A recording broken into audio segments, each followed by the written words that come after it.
Good evening. My name is Paul Newby. I'm an Associate Justice of the North Carolina Supreme Court. I'm the moderator of tonight's debate. Campus Crusade for Christ of North Carolina State wishes to thank you for attending this evening. Tonight you will grapple with one of the greatest questions facing mankind, the existence of God. You'll hear from two experts as they debate whether there is evidence to prove the existence of God. You're fortunate enough to have two of the best and brightest minds in the country participating, Dr. Lawrence M. Krauss and Dr. William Lane Craig. Dr. Krauss will be arguing that there is insufficient evidence to prove the existence of God. Dr. Krauss is a professor of physics at Arizona State University. He received his undergraduate degree in both mathematics and physics at Carleton University and his PhD in physics from the Massachusetts Institute of Technology. He's the author of numerous books, including a national bestseller, The Physics of Star Trek. Thank you, Dr. Krauss, for joining us this evening.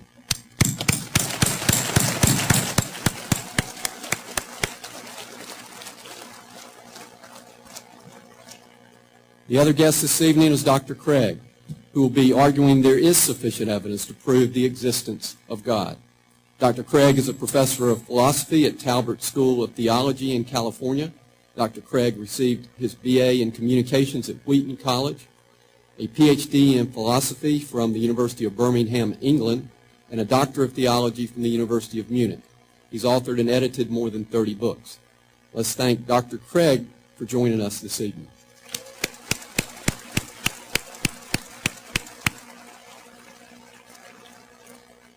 If you refer to your program, you will see the format of tonight's debate. Dr. Craig will speak first for a 20-minute introductory statement. Dr. Krauss will then have 20 minutes for his statement.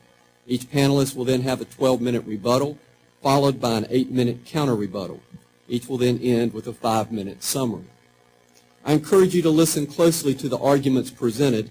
Take notes if necessary, because at the conclusion of the formal debate, you will serve as jurors. You will be asked to cast your vote on whether there is sufficient evidence of the existence of God. After the votes have been cast, I will then open the floor for 30 minutes of questions for our panelists. Before we begin, I'd like to emphasize the etiquette that is expected during this debate. I anticipate that you will have strong reactions to some of the points presented tonight. However, out of respect for our panelists and other audience members, I ask that you refrain from any outburst of support or disapproval during this debate. Like members of a jury, you have one vital role this evening to carefully listen to and evaluate the arguments presented. And like members of a jury, you are not to respond audibly to the arguments made. I also ask that you please at this time silence your cell phones. Ladies and gentlemen of the jury, let us begin. As I said before, the question before us this evening is whether there is sufficient evidence for the existence of God. Dr. Craig, the floor is yours. Well, good evening. Delighted and honored to have the opportunity this evening to discuss with you the question, is there evidence for God? And I'm privileged to be doing this with such an eminent scientist as Dr. Krauss. I hope that the debate tonight will be both enlightening as well as entertaining. Now, at one level, it seems to me indisputable that there's evidence for God. To say that there's evidence for some hypothesis is just to say that that hypothesis is more probable given certain facts than it would have been without them. That is to say, there's evidence for some hypothesis H if the probability of H is greater on the evidence and background information than on the background information alone. That is to say, the probability of H on E and B is greater than the probability of H on B alone. Now, in the case of God, if we let G stand for the hypothesis that God exists, it seems to me indisputable that God's existence is more probable given certain facts, like the origin of the universe, the complex order of the universe, the existence of objective moral values, and so forth, than it would have been without them. that is, the probability of G on E and B is greater than the probability of G on B alone. And I suspect that even most atheists would agree with that statement. So the question, is there evidence for God, isn't really very debatable. Rather, the really interesting question is whether God's existence is more probable than not. That is the probability of G on E and B greater than 50%? Now, I'll leave it up to you to assess that probability. My purpose in tonight's debate is much more modest, to share with you 5 pieces of evidence, each of which makes God's existence more probable than it would have been without it. Each of them is, therefore, evidence for God. Together, they provide powerful, cumulative evidence for theism. Number 1, then, the existence of contingent beings. The deepest question of philosophy is, why do contingent beings exist at all? By a contingent being, I mean a being which exists, but which might not have existed. Examples? Mountains, planets, galaxies, you and me. Such things might not have existed. By contrast, a necessary being is a being which exists by a necessity of its own nature. Its non-existence is impossible. Examples? Many mathematicians believe that numbers and other abstract objects exist in this way. If such entities exist, they just exist necessarily. Now, experience teaches that everything that exists has an explanation of its existence, either in its own nature, if it exists necessarily, or in an external cause, if it exists contingently. So, what about the universe? Well, by the universe, I mean all of space-time, reality, not just our observable portion of it. What is the explanation of its existence? Well, since the universe is contingent in its existence, the explanation of the universe must be found in an external cause, which exists beyond time and space by a necessity of its own nature. Now, what could that be? Well, there are only 2 kinds of things that could fit that description. Either abstract objects, like numbers, or God. But abstract objects don't stand in causal relations. The number 7, for example, has no effect upon anything. And therefore it follows that the most plausible explanation of the universe is God. Hence, the existence of contingent beings makes God's existence more probable than it would have been without them. Although I've presented this reasoning inductively, we can also put it in the form of a deductive argument. Premise 1, everything that exists has an explanation of its existence, either in its own nature or in an external cause. 2, the universe exists. 3, if the universe has an explanation of its existence, that explanation is God, from which it follows logically 4, therefore, the explanation of the universe is God. Thus, the explanation for the existence of contingent beings is to be found in God. Number 2, the origin of the universe. My first argument is consistent with the assumption that the universe is beginningless or eternal in the past. But is it? There are good reasons, both philosophically and scientifically, to doubt that the universe is beginningless. Philosophically, the idea of an eternal past seems absurd. Just think about it.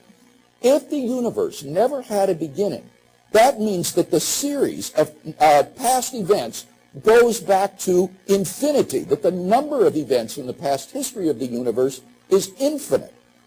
But mathematicians recognize that the existence of an actually infinite number of things leads to self-contradictions. For example, what is infinity minus infinity? Well, mathematically, you get self-contradictory answers. This shows that infinity is just an idea in your mind, not something that exists in reality. But That entails that since past events are not just ideas but are real, the number of past events must be finite. Therefore, the series of past events can't go back forever. Rather, the universe must have begun to exist. This philosophical conclusion has been confirmed by remarkable discoveries in astronomy and astrophysics. We now have pretty strong evidence that the universe is not eternal in the past, but had an absolute beginning a finite time ago. In 2003, Arvin Bord, Alan Guth, and Alexander Vilenkin were able to prove that any universe which has, on average, been expanding throughout its history cannot be infinite in the past, but must have a past space-time boundary. What makes their proof so powerful is that it holds regardless of the physical description of the very early universe. Because we can't yet provide a physical description of the first split second of the universe, this brief moment has been fertile ground for speculations. But the Bord-Guth-Vilenkin theorem is independent of the physical description of that moment. Their theorem implies that the quantum vacuum state out of which our material state may have evolved, which some scientific popularizations have misleadingly and inaccurately referred to as nothing, cannot be eternal in the past, but must have a beginning. Even if our universe is just a tiny part of a much grander multiverse composed of many universes, their theorem requires that the multiverse itself must have a beginning. Speculative theories such as pre-Big Bang inflationary scenarios have been crafted to try to avoid this absolute beginning, but none of these theories has succeeded in restoring an eternal past. At most, they just push the beginning back a step. But then the question inevitably arises, why did the universe come into being? What brought the vacuum state into existence? Well, unless you're willing to say that the universe just popped into being, uncaused, out of absolute non-being, there must be a transcendent cause beyond space and time which created the universe. Clearly, then, God's existence is more probable given the beginning of the universe than it would have been without it. We can also formulate this reasoning in the form of a deductive argument. 1. Everything that begins to exist has a cause. 2. The universe began to exist, from which it follows logically that 3. Therefore, the universe has a cause.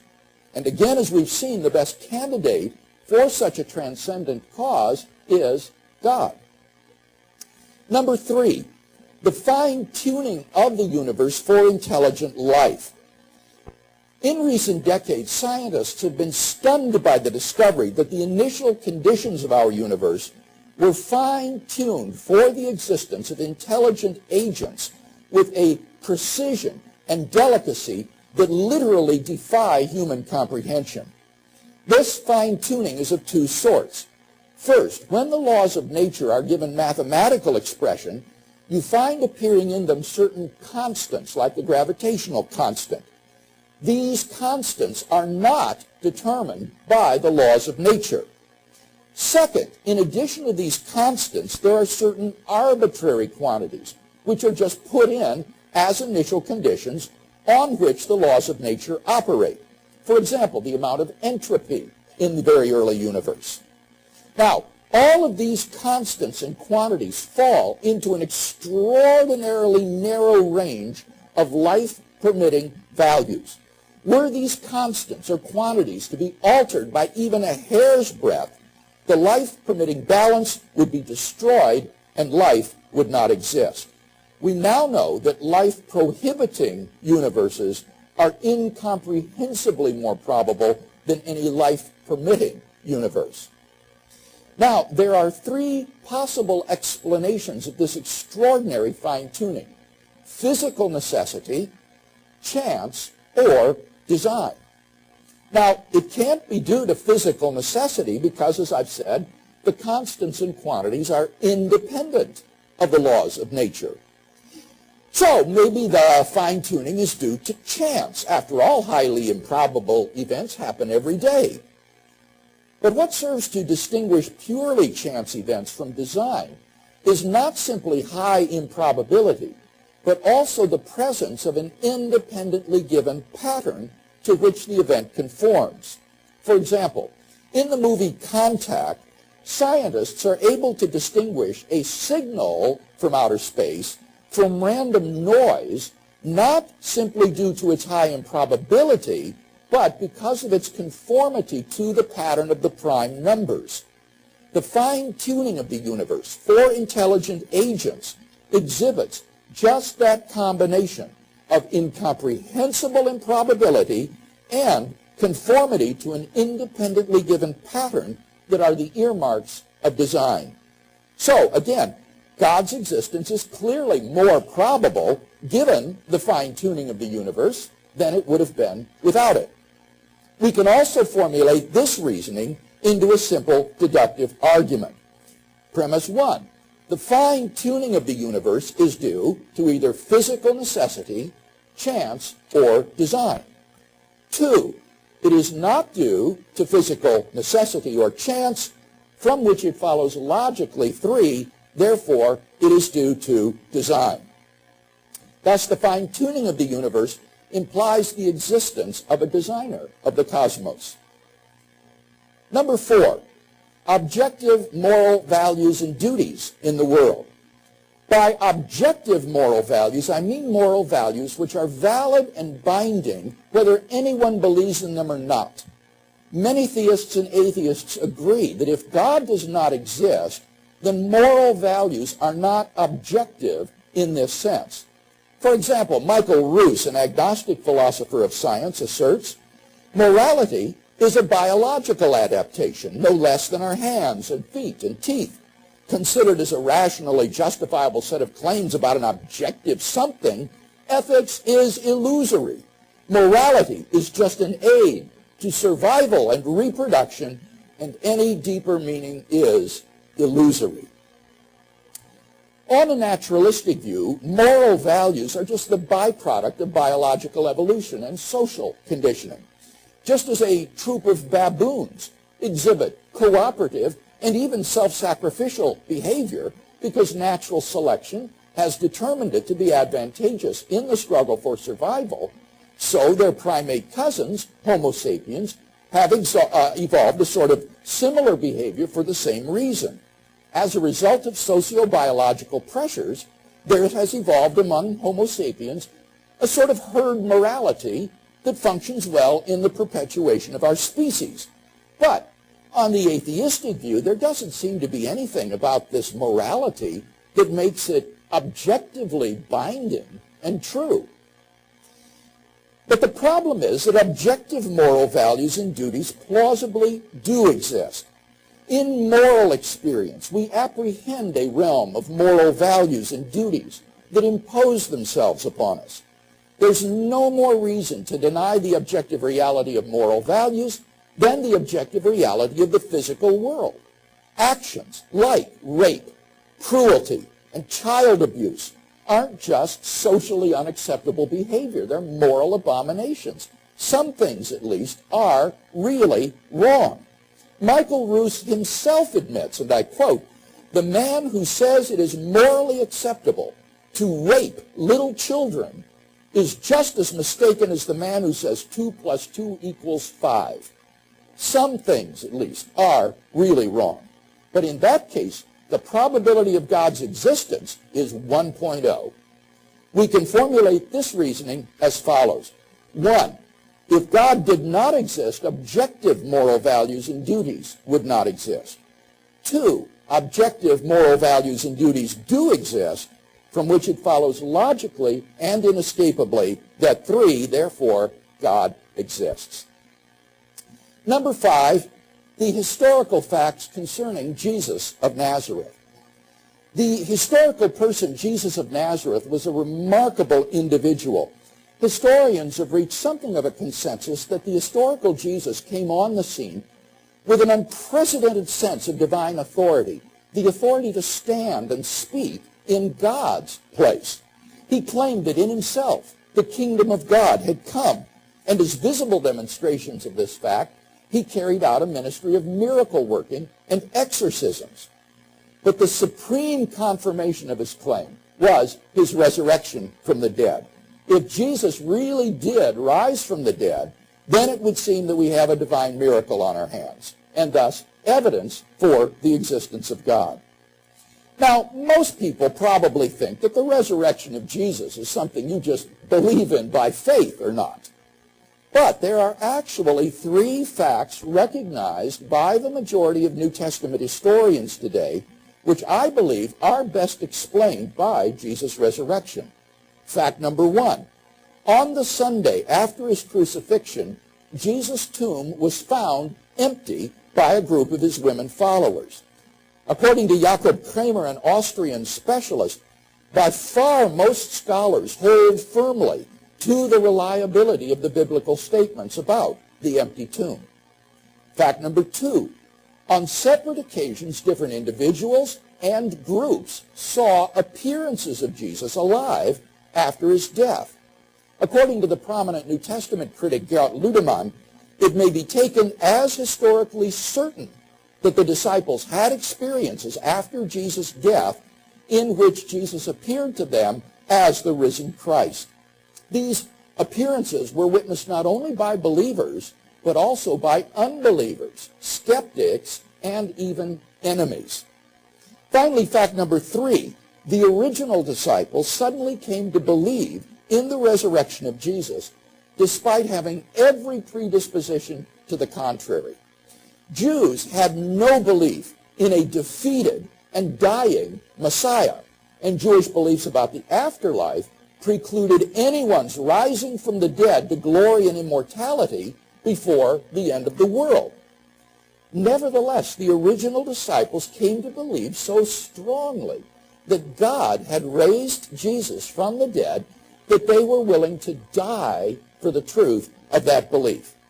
N.T. Wright, an eminent New Testament scholar, concludes, that is why, as a historian, I cannot explain the rise of early Christianity unless Jesus rose again, leaving an empty tomb behind him.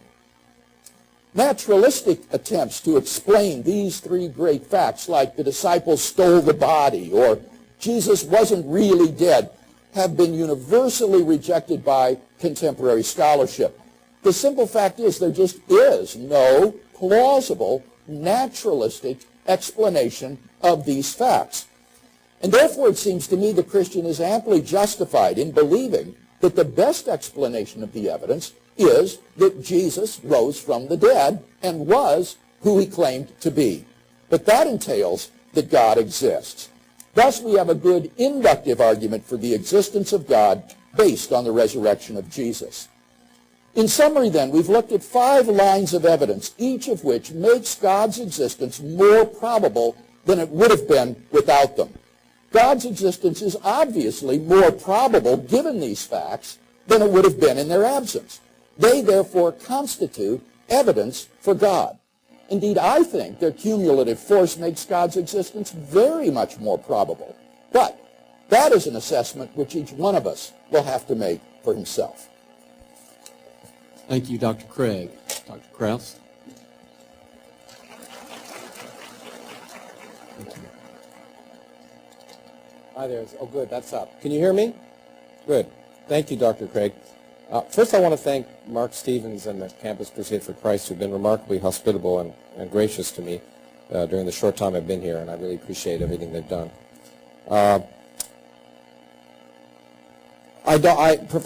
Dr. Craig is a professional debater. I'm not. I don't like debates, actually. I find them combative and not a good way to actually elucidate information and knowledge. But I agreed to come anyway. Some people have said I'm brave.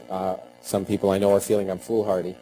But actually, I want to compliment Dr. Craig for his bravery tonight.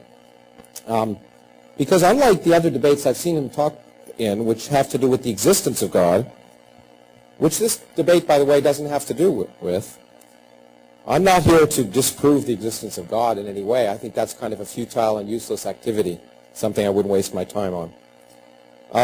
This is a debate, is there evidence for God? And that, therefore, makes it quite different in spirit. It's not a debate about philosophy, which is Dr. Craig's area of expertise, and I would not come to a debate to talk about semiotics or transubstantiation, because I recognize that I would not be probably competent to talk about that.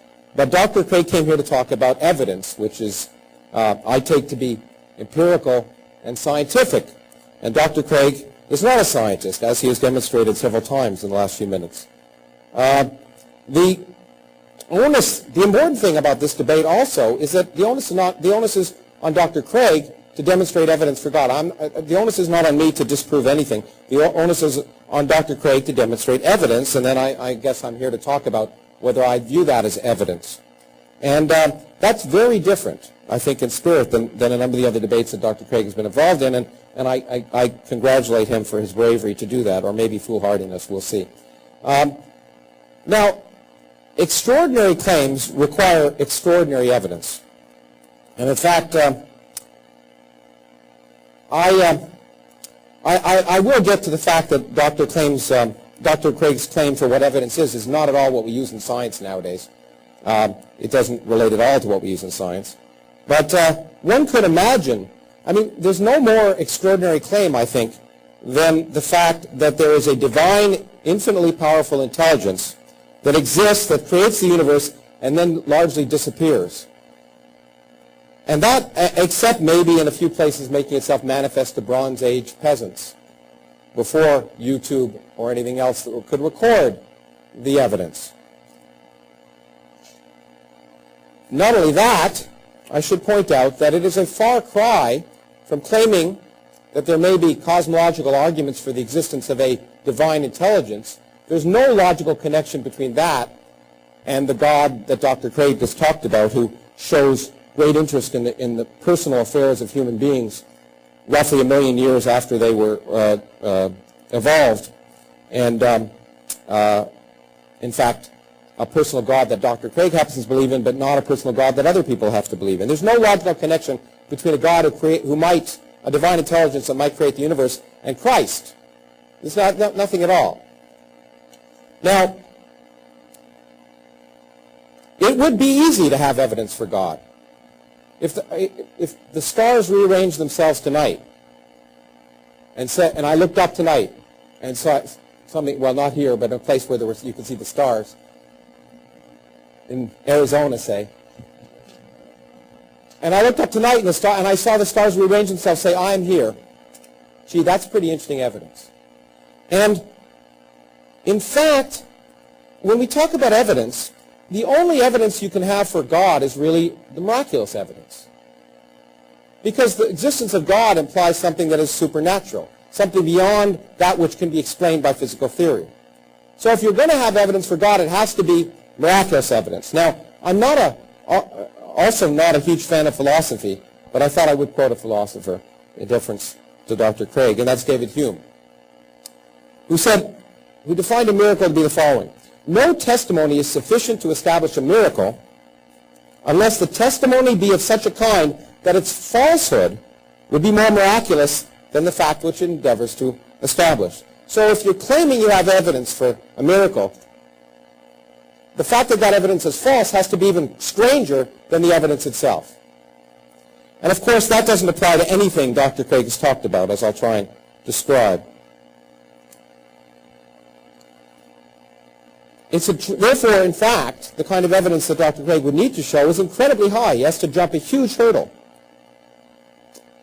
The criterion that we should use to judge his evidence for this extraordinary claim, this miraculous claim, I repeat, this miraculous claim, you have to ask yourself, is the possibility that that claim is false more miraculous than the claim itself? And I think if you're serious about that logic, you'll find that in every case that he's mentioned, it's not the case. Now, the other thing that Dr. Craig has talked about is logic. And the interesting thing about the universe is it's not logical. At least it's not classically logical. That's one of the great things about science. It's taught us that the universe is the way it is, whether we like it or not. And much of what Dr. Craig has talked about, and we'll talk about again tonight, is the fact that he doesn't like certain ideas. He doesn't like the idea of infinity. He doesn't like the idea of beginning. He doesn't like the idea of chance. And in fact, it doesn't make sense to him. He doesn't like a universe in which morality is defined as allowing rape. Doesn't make sense to him. But the point is, if we continue to rely on our understanding of the universe on Aristotelian logic, on classical logic, about what we think is sensible, we would still be living in a world where heavier objects, we think, fall faster than light objects because they're heavier, as Aristotle used to think, instead of doing the experiment to check it out. We cannot rely on what we perceive to be sensible. We have to rely on what the universe tells us is sensible. What we have to do is force our beliefs to conform to the evidence of reality rather than the other way around. And the universe just simply isn't sensible. I think I have an example. I have two quotes from Richard Feynman because I just wrote a book about him, which I hope you all buy. But you know, this is really important. This is one of the reasons I'm a scientist, is that crazy ideas end up not being crazy. If you see something that seems impossible, but it happens, the onus is on you to understand why and to force your thinking to conform to that. And it's been one of the great pleasures of doing 20th and 21st century physics that we've been able to do that in many areas, from quantum mechanics to relativity. And this idea that something that looks completely paradoxical at first, if analyzed to completion in all its details and in all experimental situations, may in fact be paradoxical, is of profound, may in fact not be paradoxical, I should say, is in fact of profound importance. We can't just say we don't like something and therefore God exists, which is essentially, as far as I can tell, behind every single one of Dr. Craig's statements that he made tonight. And we'll have a chance, I hope, to go over some of them. But let me give you an example. You see, I kind of figured I'm not going to change many minds. So I'm an educator, and I figured I'd teach you a little quantum mechanics. Okay? Because it gives you a sense of how strange and crazy the world is. So if there's a famous experiment that's been performed. If I have a wall with two slits and I have bullets that I shoot through a gun, and I hope no one here has one, through those, and I just shoot it randomly through those two slits, then the bullet will go in one place, or it'll go in another place. Oops, I got the wrong thing there, but that's okay. We can leave that there for a second. So what you'll expect to see in the slits is either a lot of holes there and a lot of holes there and nothing else. Okay? If you shoot a wave through two slits, and some of you may have been subjected to this in physics classes, you'll find something very different. The wave, in fact, will go through both slits, interfere with itself, and create what's called an interference pattern. If you've ever seen two waves come together in the ocean, you see these beautiful patterns of ripples that are just spectacular to see, and it's one of the great joys of physics to see them. But the amazing thing is that when we shoot electrons, particles, at two slits, what pattern do we see? We see exactly the same pattern we would see with waves. Now that's crazy, because electrons are particles. So you say, well, maybe they're waves. But no, let's see. I don't believe they're waves, so what I'm going to do is I'm going to put a light right here at the slits, and I'm going to check where each electron goes through. Because right now it looks, in order to create this pattern, the only way you could create that pattern is if the electron went through both slits at the same time. That's insane. It's like infinity. Okay? So that's insane. So I put a light there, and I shine it. What happens? I see each electron goes through only one slit or the other. Aha! I proved that it doesn't go through both. But then when I look at the pattern's different. If I shine the light and look at the electron, I just see those two lines that I talked about earlier, right here and here. If I don't shine the light on the electron, the pattern is different.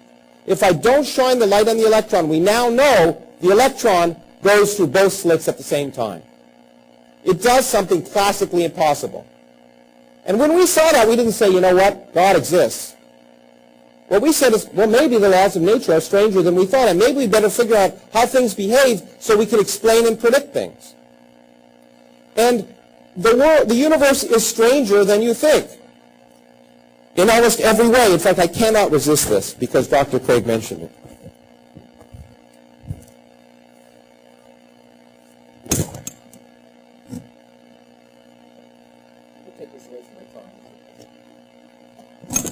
Sorry, I'm not going to go all the way down, I promise. But I wore a T-shirt because it was cold, and I can't resist.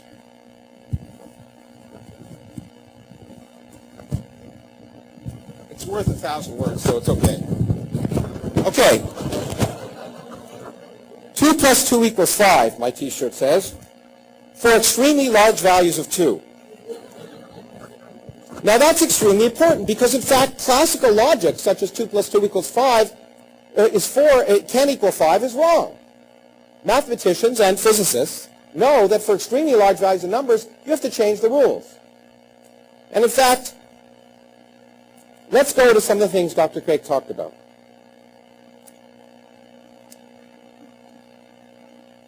In fact, the existence of infinity, which he talked about, which is self-contradictory, is not self-contradictory at all.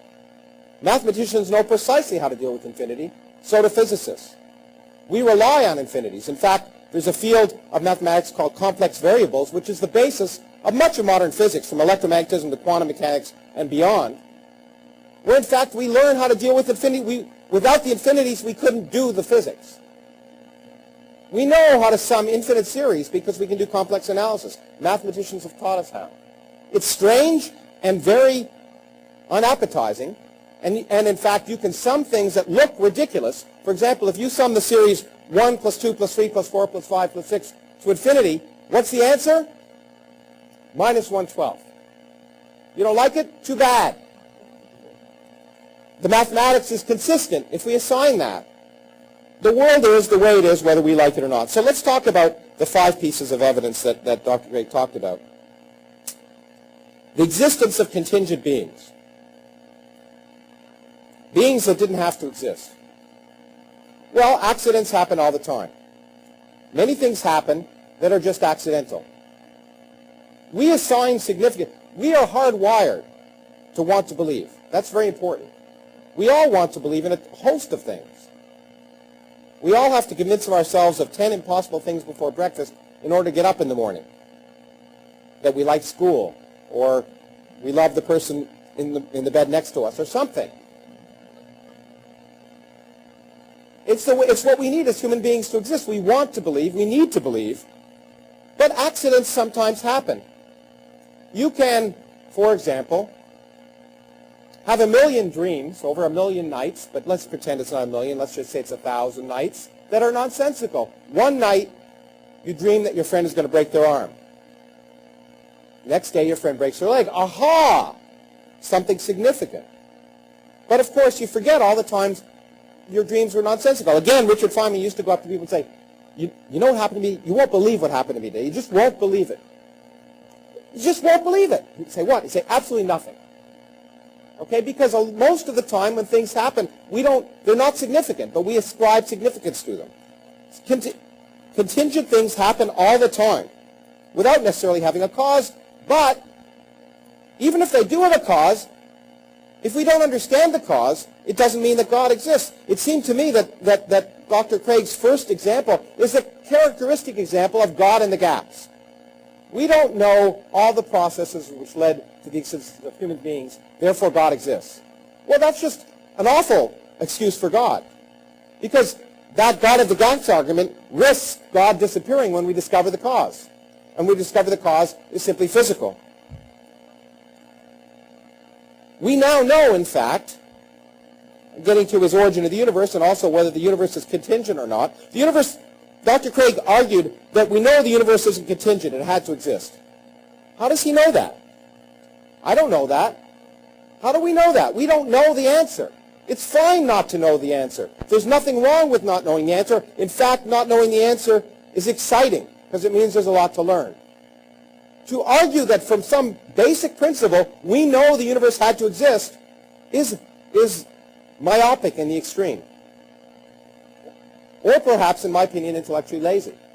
Instead of saying, let's see, let's go out and try and spend our lives trying to understand what processes might have caused it to exist and whether it might not have existed and whether there may be many universes, I will just make the assumption because I like it.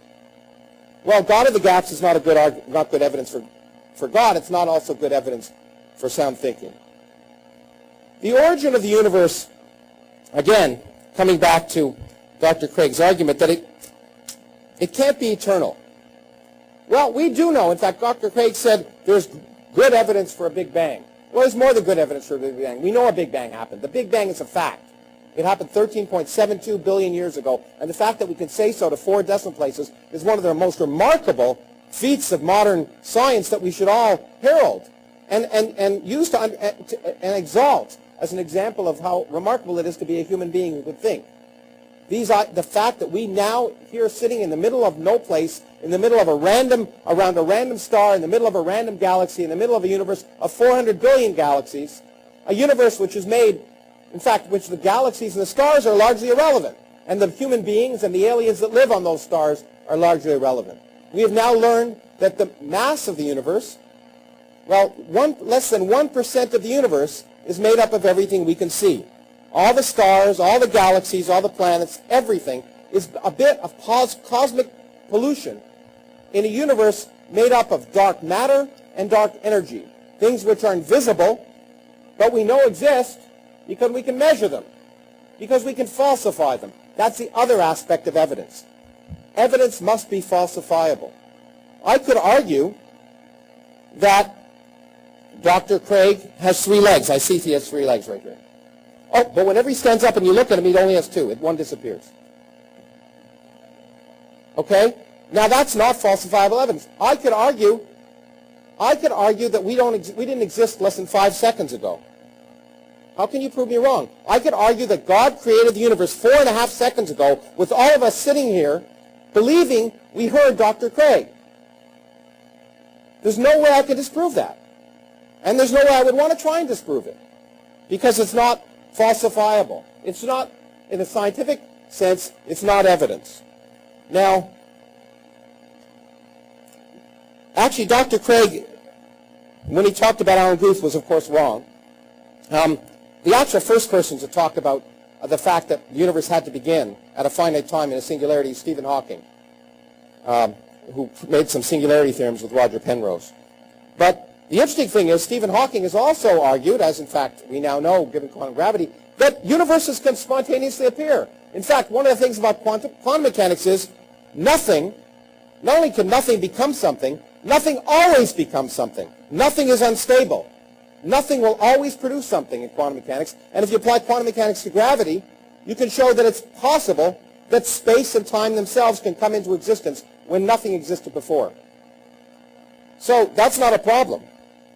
Now, in fact, what Guth has argued is, in fact, that a theorem that a theory that he postulated to explain the data, not because he wanted to answer some metaphysical question about whether God existed or not, a theorem that he made to explain the data, called inflation, actually predicts essentially an infinite number of universes in an eternal multiverse that exists for all time and for all space. It's eternal. Didn't have a beginning. We don't know if it had a cause, but it doesn't matter, because our universe could spontaneously appear out of that multiverse. So the idea of a first cause is not relevant. I think I'll go to Jesus of Nazareth later, and fine-tuning, where in fact Dr. Craig is completely wrong. The universe is not fine-tuned for life. No scientist says the universe is fine-tuned for human life. That is an incorrect statement. Let me just go to his morality argument. We don't know if there's an objective morality. There may or may not be. That's an interesting question, but whether there is or not, it doesn't imply God. For example, we talked about rape. If God sets objective morality, if God decided that raping 2-year-old girls was okay, would it be okay? Most of you, I think, would say no. Why would it be okay? Because it's not moral. But if it's not moral, then God didn't have the choice. It's not God that chose what's moral. And therefore, if morality is based on what's rational, then why not get rid of the middleman and get rid of God? Thank you. Thank you, Dr. Krauss. Dr. Craig, it's time for your 12-minute rebuttal.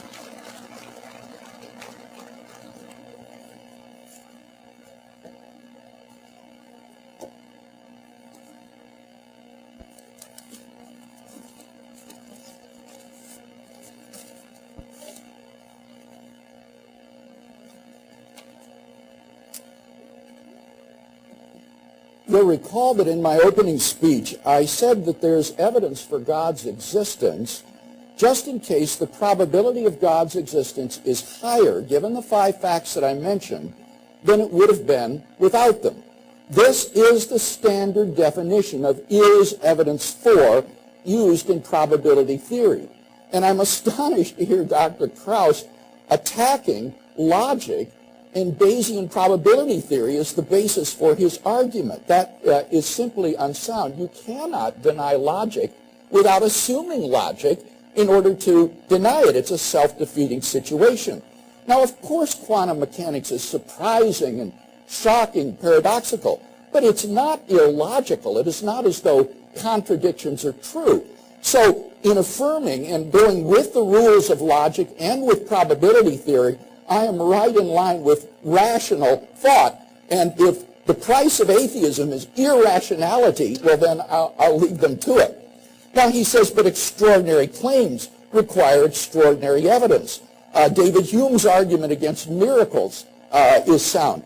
Here, what you need to understand is that that claim is demonstrably false. It is not true.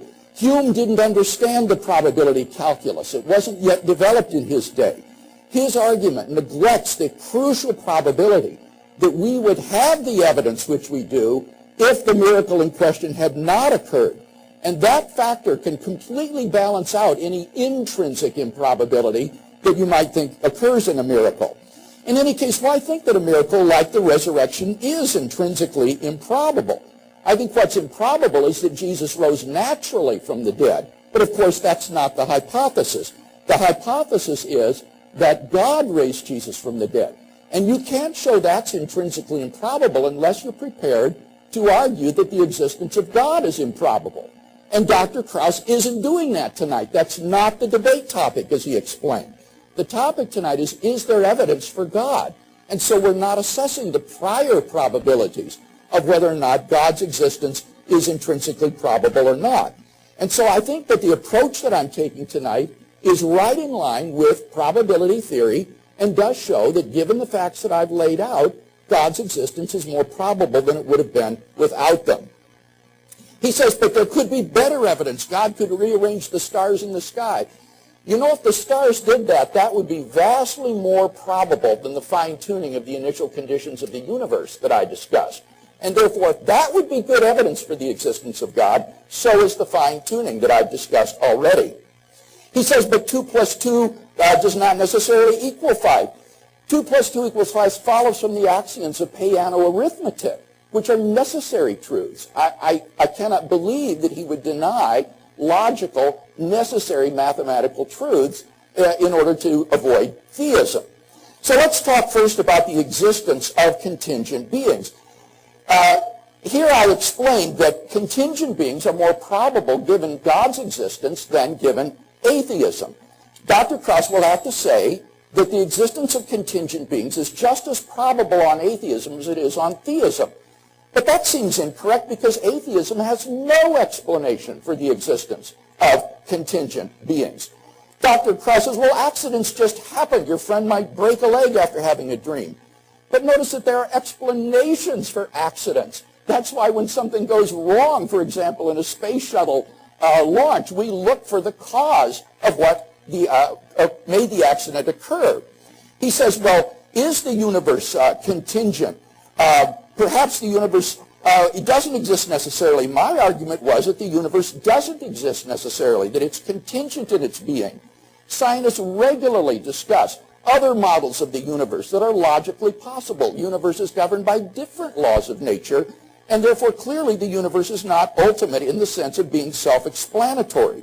And you can't say that it's contingent and yet ultimate without explanation, because that would be arbitrary and unjustified. It commits what's been called the taxi cab fallacy, which is thinking you can dismiss the need for explanation when you arrive at your desired destination. And it's simply arbitrary to apply the explanatory principle everywhere else in life, but then deny it when you get to the existence of the universe itself. What about the origin of the universe? Here he says that the universe doesn't need to begin to exist because we know in mathematics how to deal with infinities, for example, how to sum infinities. Well, of course in mathematics you can do that. Mathematics has certain conventions and rules that you use but to prevent contradictions from occurring. For example, in transfinite arithmetic, the inverse operations of subtraction and division are prohibited because they lead to contradictions. But while you can slap the hand of the mathematician who tries to break the rules, if you've got, say, an infinite number of baseball cards, you can't stop someone from giving away part of the cards. And so you will have contradictions when you translate it into reality. It may be possible on paper in the realm of mathematics, but it's not possible in the realm of reality. And lest you think that this is not reasoning that impresses contemporary scientists, let me quote from George Ellis, a great cosmologist, when he asked, can there be an infinite set of really existing universes? He says, we suggest on the basis of well-known philosophical arguments that the answer is no, and therefore they reject a realized past infinity in time. Now, what about the Big Bang confirmation? Dr. Krauss appeals to Stephen Hawking's model. Hawking's model involves an absolute beginning of the universe. It has a beginning of the universe, though it doesn't have a beginning point of infinite density. He says, but it can come into being out of nothingness because nothing is unstable. This is the grossly misleading use of nothingness for describing the quantum vacuum, which is empty space filled with vacuum energy. It is a rich physical reality described by physical laws and having a physical structure. If a religious person were to so seriously misrepresent a scientific theory as this, he would be accused of deliberate distortion and abuse of science, and I think rightly so. What the quantum vacuum is a roiling sea of energy. It is not nothing. As Dr. Krauss himself has said, and I quote, by nothing, I don't mean nothing. Nothing isn't nothing anymore in physics. Empty space is not empty. Nothing is really a bubbling, boiling brew of virtual particles. And my point is that quantum vacuum state cannot be eternal in the past. That was the implication of the Born-Guth-Vilenkin theorem. Listen to what Vilenkin writes. He says, it is said that an argument is what convinces reasonable men, and a proof is what it takes to convince even an unreasonable man. With the proof now in place, cosmologists can no longer hide behind the possibility of a past eternal universe. They have to face the problem of a cosmic beginning. And given the absolute beginning of the universe, the beginning of the quantum vacuum, God's existence is obviously more probable than it would have been without it. As for the fine-tuning of the universe, all Dr. Krauss said is that the universe is not fine-tuned for human life. I agree completely. It is fine-tuned for the existence of intelligent, embodied, interactive agents, but not necessarily human beings. And the chances of that happening are so infinitesimal that it's far more probable to think that this is the result of design. What about objective moral values and duties in the world? Here, he doesn't deny that objective moral values and duties would not exist without God. Indeed, on Dr. Krauss's view, you do not have objective moral duties because you don't have free will. He says in his lecture, I don't think we have free will. But then moral duties are impossible because it's an ethical maxim that ought implies can. If you cannot avoid an action, then you're not morally responsible for it. And so there cannot be objective moral duties in a deterministic universe. But I submit to you that that is just utterly implausible. And here I'll appeal to Sam Harris in his recent book, The Moral Landscape. Harris says that there is only one person in the world who held down a struggling, screaming little girl and cut off her genitals with a septic blade and then sewed her back up. The only question would be how severely he should be punished. It would not be a question that he had done something horribly, objectively wrong. And yet on Dr. Krauss's view, you cannot affirm that because everything is working according to the clockwork universe. Ought implies can, and you can't do other than what you do. As for moral values, Dr. Krauss says reality is that which, when you stop believing in it, is still there. Well, that occasions a question. Are moral values real? Are they still there if no one believes in them? Not on Dr. Krauss's scientism and determinism. And the irony is that science itself depends upon these moral values. Dr. Krauss has said in his lecture The ethos of science includes honesty, open-mindedness, creativity, anti-authoritarianism, full disclosure, the basis of what is a moral society. But the problem is these are all illusions on his view, so that science ultimately is predicated upon illusion, which I submit is implausible. So given the existence of objective moral values and duties, I think it is more probable that God exists. What about Jesus' resurrection? Here, all he said was, how do you connect the existence of God to Christ? Well, you do it in the following way. Christ claimed to be the absolute revelation of the God of Israel. He claimed that in himself the kingdom of God had come. If God raised him from the dead, then this is a miraculous event which ratifies and vindicates the radical claims that Jesus of Nazareth made about himself, and therefore it follows that the God revealed by Jesus exists. So it seems to me that Dr. Krauss has got to deny the empty tomb, the resurrection appearances, and the origin of the belief in Jesus' resurrection, because given those facts, God's existence is obviously more probable than without them. And yet that would put him in conflict with the majority of New Testament historians today on a subject about which I think he would admit he knows very little.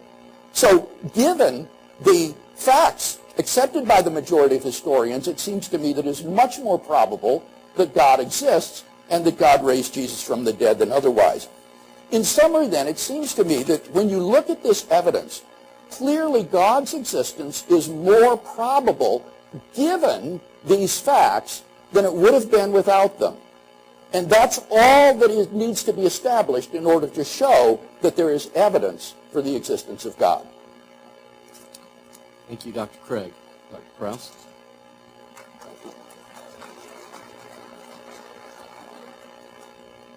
Okay,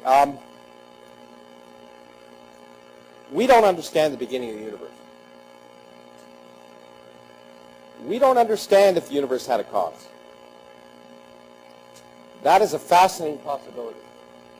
By the way, there's the picture of the vacuum that Dr. Craig so adequately described that I talked about. It's not the nothing that I'm going to talk about in a second. It's one version of nothing. That's empty space. That's what it looks like according to the laws of quantum mechanics and relativity. Empty space is indeed a boiling, bubbling brew of particles. In fact, you have mass because of it. And each of these things appears with some random probability, completely contingent. You can't predict. You can't say that this particle appears and disappears at that place for an instant for a reason. There's no reason you can predict it. There's no insistent cause. It's a probability. It may happen. It may not. It's just the way the world works. But the beginning is fascinating. Now you have two choices. You could say it's a fascinating thing and we should investigate it. We should try and understand it. We should try and ask the question, is there a cause? And if there's a cause, what is it? That's what science has done. You know, Steven Weinberg, Nobel Prize-winning physicist, has said science doesn't make it impossible to believe in God, which is absolutely true. He says, however, it makes it possible to not believe in God. Because before God, everything's a miracle. Before God, earthquakes were a miracle.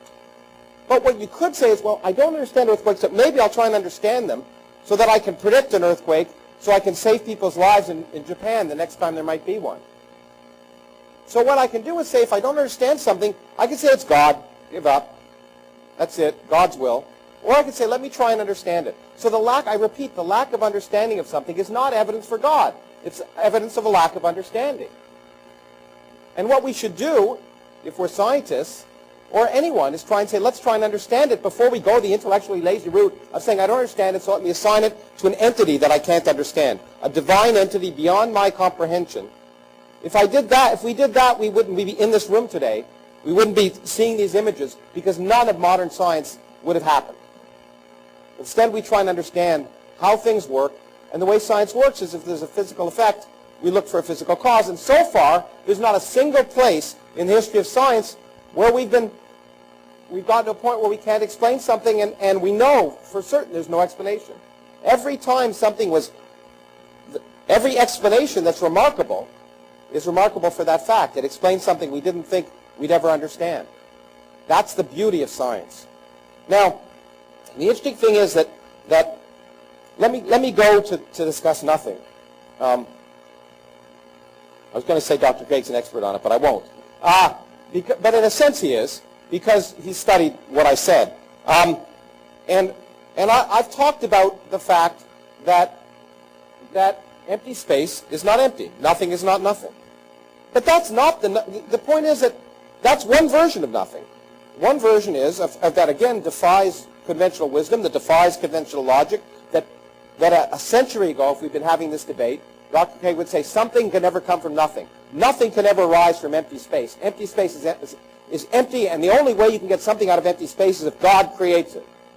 Well, he could have said that, and that would have agreed with what we understood at the time, but it's not true. Now we know, poof, out of empty space, you all arose. Out of empty space, all of you arose. Quantum fluctuations in the early history of the universe produced mass density fluctuations, which produced galaxies, stars, people. So it's amazing.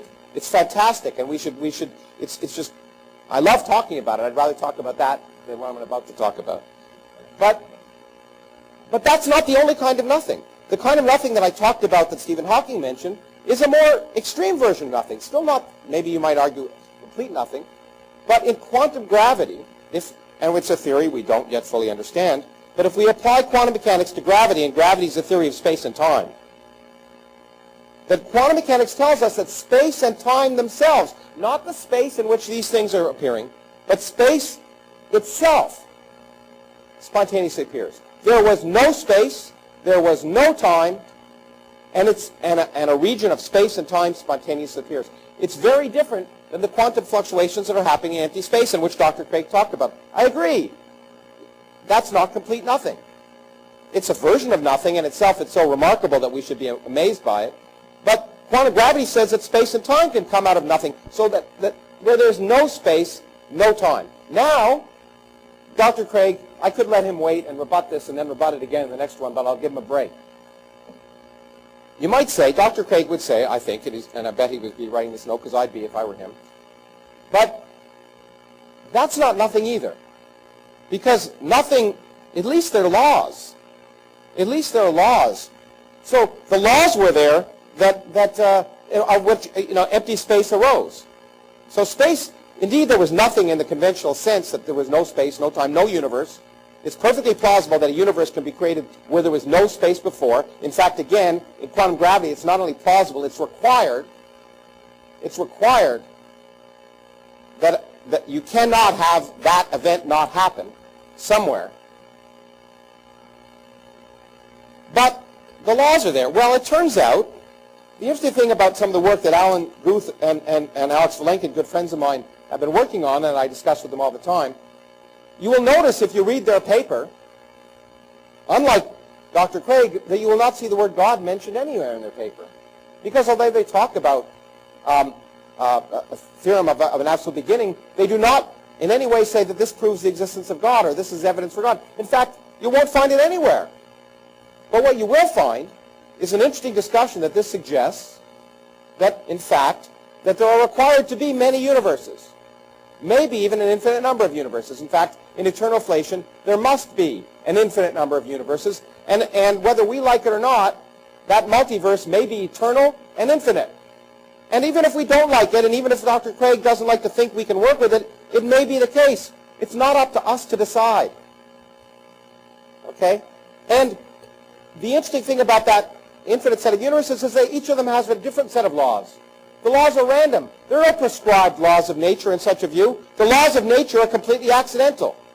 And in such a picture, we arise here, but not by any fine-tuning anymore, and I don't know if Dr. Craig accepts the facts of evolution. I believe he probably does, but he can let us know. But this miraculous fine-tuning that he's talking about is nothing other than a kind of cosmic natural selection. We find ourselves living in a universe in which we can live. It's nothing more profound than that. We don't find ourselves living in a universe in which we couldn't live. It's like, as Andre Linde, who also works with Alan Guth and Valenkin on these topics, has said, if you were an intelligent fish, you might ask the question, why is the universe made of water? The answer would be, because if it wasn't made of water, you wouldn't be around to ask the question. And so, in such a universe, it's no more miraculous that we exist than that bees can tell the colors of flowers, that animals seem so well designed to their environment, that illusion of design that occurs in nature, in biology, is the process of natural selection. We understand it now. We understand how physical processes can produce things that look like they're incredibly fine-tuned. We understand that you don't need supernatural imposition to make what appears to be fine-tuning. But, in fact, you know, let me just say that philosophy and nothing, when we talk, what nothing is, to go back, it's something I really think it's important. I want to go back to what I was going to say before. That nothing, philosophy has taught us something about nothing. What it's taught us of is that the definition of nothing is that which philosophy has taught us about nothing. Because what we learn to understand when it comes to nothingness is not what we think in our minds, but what the world tells us. This is one kind of nothing. The nothingness in Hawking's theory is another kind of nothing. And the nothingness in which there's no laws of nature, they're random, they occur with different laws everywhere, and physics is environmental accident, is another kind of nothing. Another kind of universe without cause, multiverse without cause, without beginning, without end. We don't know what the right answer is, but we're willing to look at all the possibilities, but none of them require anything supernatural. Now, in fact, let me go back to the statement I made earlier, which was kind of ad hominem, and now I'm trying to explain why Dr. Craig why evidence, as he's described it, is not evidence in science. First of all, a probability of greater than 50% is not evidence of anything. It's evidence that there's a possibility that a construct might be right. There's also a possibility that it might be wrong. For example, in my own field of dark matter detection, one of the things I work in, there was a recent discovery of several events, and the experimentalists that may be due to these dark matter particles. 2 events where you predict none. You find that the probability of that is of that being due to pure accident is 1 part in 10.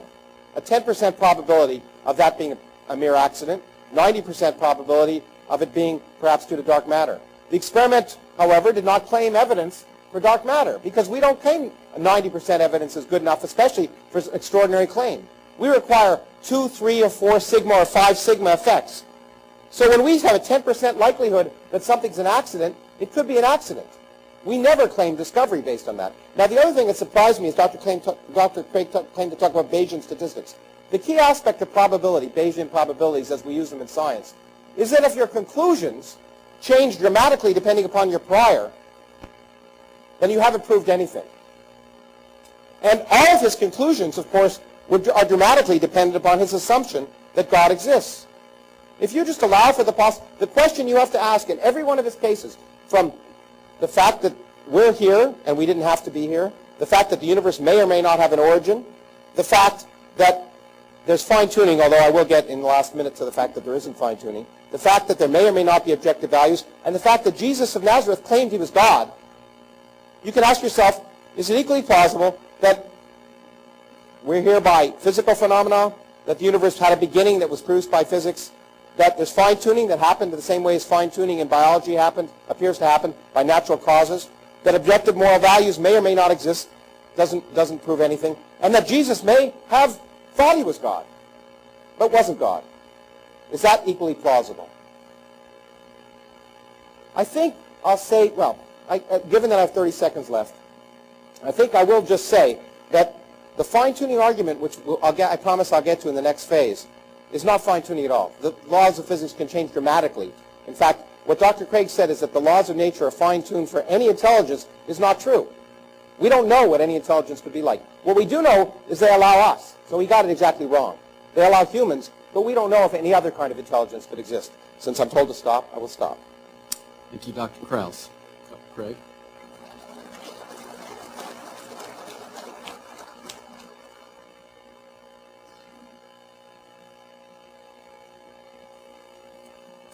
Well, I was gratified that in his last speech, Dr. Krauss ceased to attack probability theory and logic.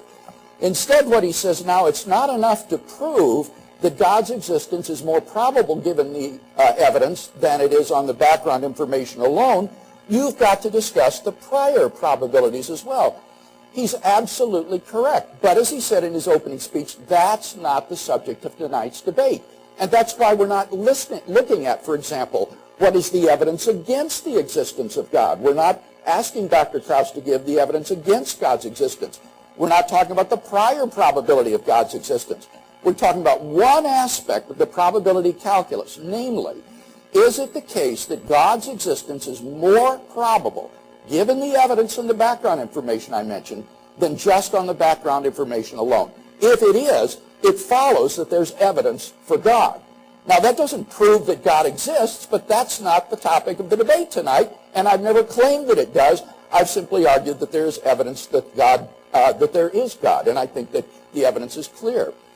What about the first point of evidence, that the existence of contingent beings is more probable on God's existence than on atheism?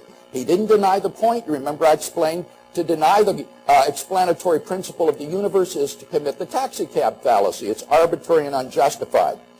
What about the origin of the universe? Here he accuses me of using God of the gaps reasoning, says we should simply say we don't understand. We should continue to investigate rather than appeal to God. Now, it's very important that you understand tonight that I am not using science to prove God. I'm using science as evidence that the universe began to exist. That is a religiously neutral statement that can be found in any textbook on astronomy and astrophysics. Beyond that, I'm making the extra-scientific philosophical claim that God's existence is more probable given the beginning of the universe than it would have been without it. So the question is, does the scientific evidence support the beginning of the universe? Well, the Born-Guth-Vilenkin theorem requires it. Vilenkin says the remarkable thing about this theorem is its sweeping generality. We did not even assume that gravity is described by Einstein's equations. The only assumption we made was that the expansion rate of the universe never gets below some non-zero value. This assumption should certainly be satisfied in the inflating false vacuum. The conclusion is that past eternal inflation without a beginning is impossible. So we have both philosophical grounds as well as scientific grounds for affirming the beginning of the universe. Now, Dr. Krauss says, but the Hawking model from quantum tunneling involves a different concept of nothing. There's no classical time and space in the point from which the universe originates. But it is still something. And Vilenkin, who also has a quantum tunneling model, recognizes this. Vilenkin says the initial state from which the universe evolves is not nothing. I understand that a universe of zero radius is not necessarily the same thing as no universe at all. There is a 3 geometry that evolves through quantum tunneling into our space-time. It's not nothing. James Sinclair, a cosmologist, says, this approach still does not solve the problem of creation. Rather, it has moved the question back one step to the initial, tiny, closed, and metastable universe. This universe state can have existed for only a finite time. Where did it come from? Why is Dr. Krauss so insistent on denying the scientific evidence points to the beginning of the universe? That's not a supernatural conclusion. That doesn't imply the existence of God in and of itself. If we follow the scientific evidence where it leads, all of the evidence that I'm aware of points to the fact that the universe is not past eternal. If we have any evidence that the universe is past eternal, I'd love to hear Dr. Krauss present it. I'm not aware that there's any evidence that suggests the universe is past eternal. As I said, the attempts to avoid the Born-Guth-Vilenkin theorem all involve exotic, implausible models which in the end fail to restore an eternal past. They just push the beginning back a step. So we've got good philosophical and scientific grounds for thinking the universe began to exist, and since something can't come out of nothing, and I mean non-being, then there must be a transcendent cause to bring the universe into existence, which I think makes God's existence more probable. As for the fine-tuning, we keep getting promissory notices on this, but haven't heard yet why the universe is not fine-tuned for embodied agents. Postulating the existence of many worlds, as Dr. Krauss would want to do, doesn't do anything to explain why we observe a universe structured for embodied interactive agents, unless you can show that the vast preponderance of observable universes are so structured. And that can't be shown. For there are observable universes in which a single brain fluctuates into existence out of the quantum vacuum. Such worlds are not fine-tuned for interactive agents like ourselves, but they are observable. And so just appealing to many worlds doesn't do anything to explain why we observe a world fine-tuned for embodied interactive agents like ourselves. And in any case, that really only kicks the problem up one step, because then you've got to ask about the fine-tuning of the multiverse. What determined its laws that they should be so special? So we've yet to hear, I think, any good explanation of the fine-tuning of the universe. Just to give you a couple of stats on this, the fine-tuning of the low entropy condition of the universe is 1 part out of 10 to the power of 10 to the power of 123. The fine-tuning of gravity is around 1 part out of 10 to the 36. The fine-tuning of the cosmological constant is around 1 part out of 10 to the 120th. Most scientists think that the universe is fine-tuned for our existence. The real debate is, how do you explain it? Many worlds or a designer? I think I've just shown why the many worlds hypothesis doesn't solve the problem. What about objective moral values and duties in the world? Dr. Krauss says, well, what if God reset morality so that raping little children is wrong? That won't work on my divine command morality theory, because I maintain that God has certain properties like being compassionate, kind, just, fair, so that his commandments are necessary expressions of his essence, of his character. And therefore there is no possible world in which God would command that rape would be good and love would be bad. But in any case, on his view, you can't say anything is bad, because there are no objective moral duties and values. And if you think that that is implausible, then I think you should agree with me that God exists. Finally, as to the resurrection of Jesus, we've not heard any grounds for denying what the majority of historians think about the fate of the historical Jesus, the empty tomb, the post-mortem appearances, and the origin of the Christian faith. And it seems to me those are clearly better explained if God exists than if he doesn't. So in summary, it seems to me that while the evidence isn't open and shut, nevertheless, God's existence is more probable given these 5 facts than it would have been without them. And for the limited purposes of tonight's debate, that's enough to prove that there is evidence for God. Thank you, Dr. Craig. Dr. Krauss?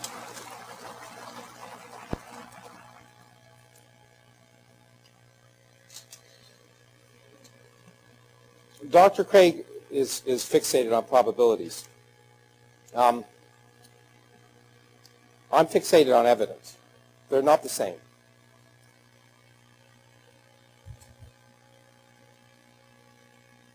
Evidence is falsifiable. Evidence is something I can test.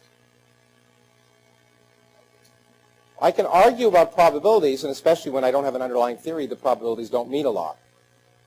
When I don't have a mathematical, in fact, probabilities only make sense in the concept of a mathematical construction. Otherwise, they're just shooting in the dark. Of course, what Dr. Craig has argued is on the basis of the evidence, the probability is greater than not than there's a God. I don't like to necessarily use probabilities, but I'll use one probability. I'll take the members of the National Academy of Sciences, who are scientists, who looked at the evidence. Okay? 90% of the members of the National Academy of Sciences don't find any evidence for God. They don't believe in God. They were polled. Now, does that mean there's no God? It doesn't mean it at all. It means 90% of the best scientists in the country who look at the evidence find no evidence for God. If that's a probability, that's a probability I can actually quantify, not one I invent in my head. So somehow, the scientists involved who look at the evidence that Dr. Craig has presented don't see any evidence for God. 90% of them. Okay? Now, not even 50%. If it was 51%, according to Dr. Craig, we'd win, but 90% don't believe in God. Now, the claim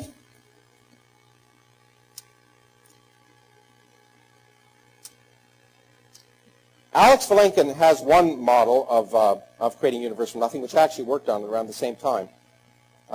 It's different than Stephen Hawking's. We don't know which is correct at this point because we don't have a good theory of quantum gravity. But they're very different.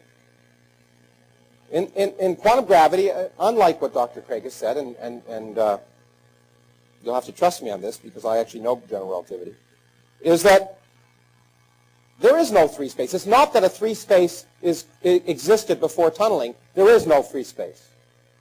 In the same sense that any of those particles that I showed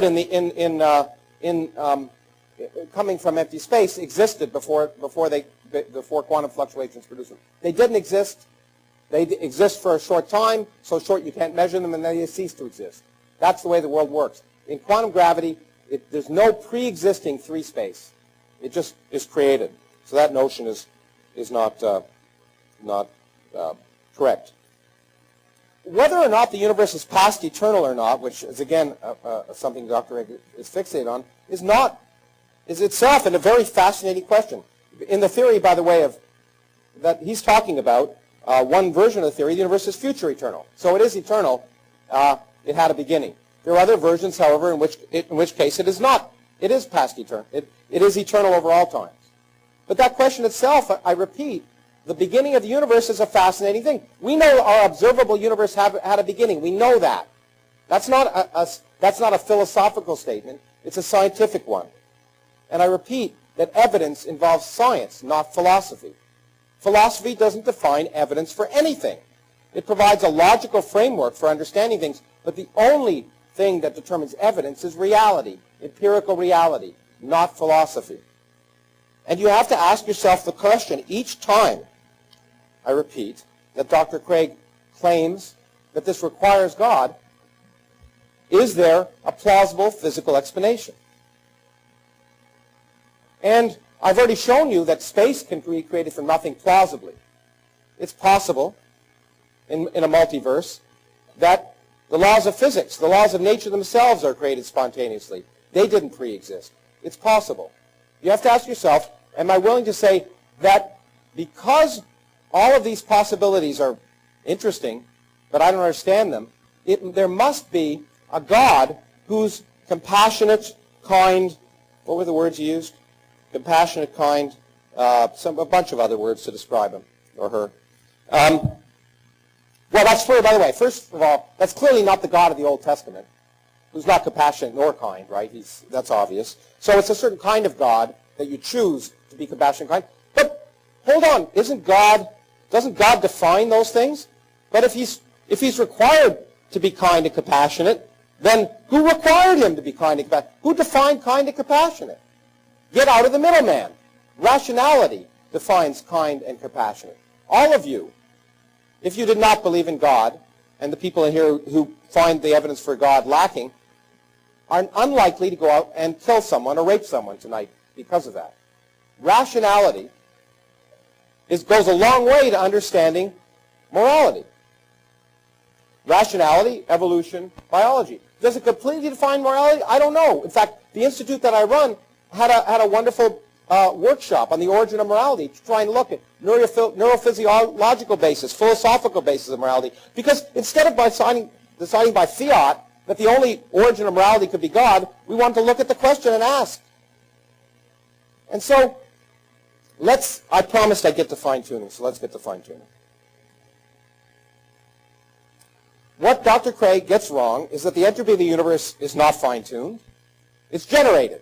We have a dynamical mechanism to generate it. I've heard him say that these certain quantities are not determined by the laws of physics. Well, most of them are. The matter-antimatter asymmetry, which he says is fine-tuned for life, which isn't, by the way, is also, we have a mechanism to determine it. We do know that there are quantities whose values are very weird, like the value of the energy of empty space, which he said is fine-tuned to be 10 to the minus 120. Well, that's true. It's fine-tuned. I was one of the first people to show that. But it's fine-tuned within the context of physical theory. Our physical theories predict it should be 120 orders of magnitude larger than it is. We don't understand why it's as small as it is. But its smallness does not fine-tune for life. If it were zero, which is what we thought it was, life would exist perfectly well. And it's much easier to understand why it's zero from a mathematical perspective, which is why all of us theoretical physicists thought it was, until the universe told us it wasn't. All logic, all science told us that the only sensible value for the energy of empty space, in which there's nothing, was nothing. and life would exist perfectly well in such a universe. And what do we discover? It's not nothing. We still don't understand why. It's the biggest mystery in science. It means we don't understand most of the universe. What could be more exciting? But what we have learned, by the way, is the fact that it isn't nothing means we live in the worst of all possible universes for life to develop in. A universe with energy and empty space has life ending before any universe in which empty space doesn't have energy. So if this miraculous fine-tuning, which I agree is remarkable and I wish I'd understand, was created for life, then the person who created it didn't do a very good job.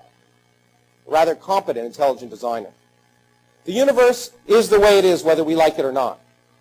And all the evidence of the universe is that there's no purpose, no design, no meaning.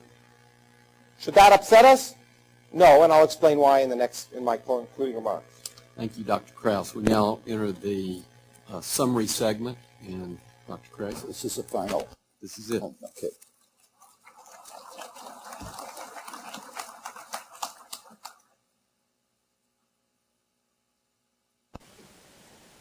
In tonight's debate, I've tried to show you that God's existence is more probable given certain facts than it would have been without them.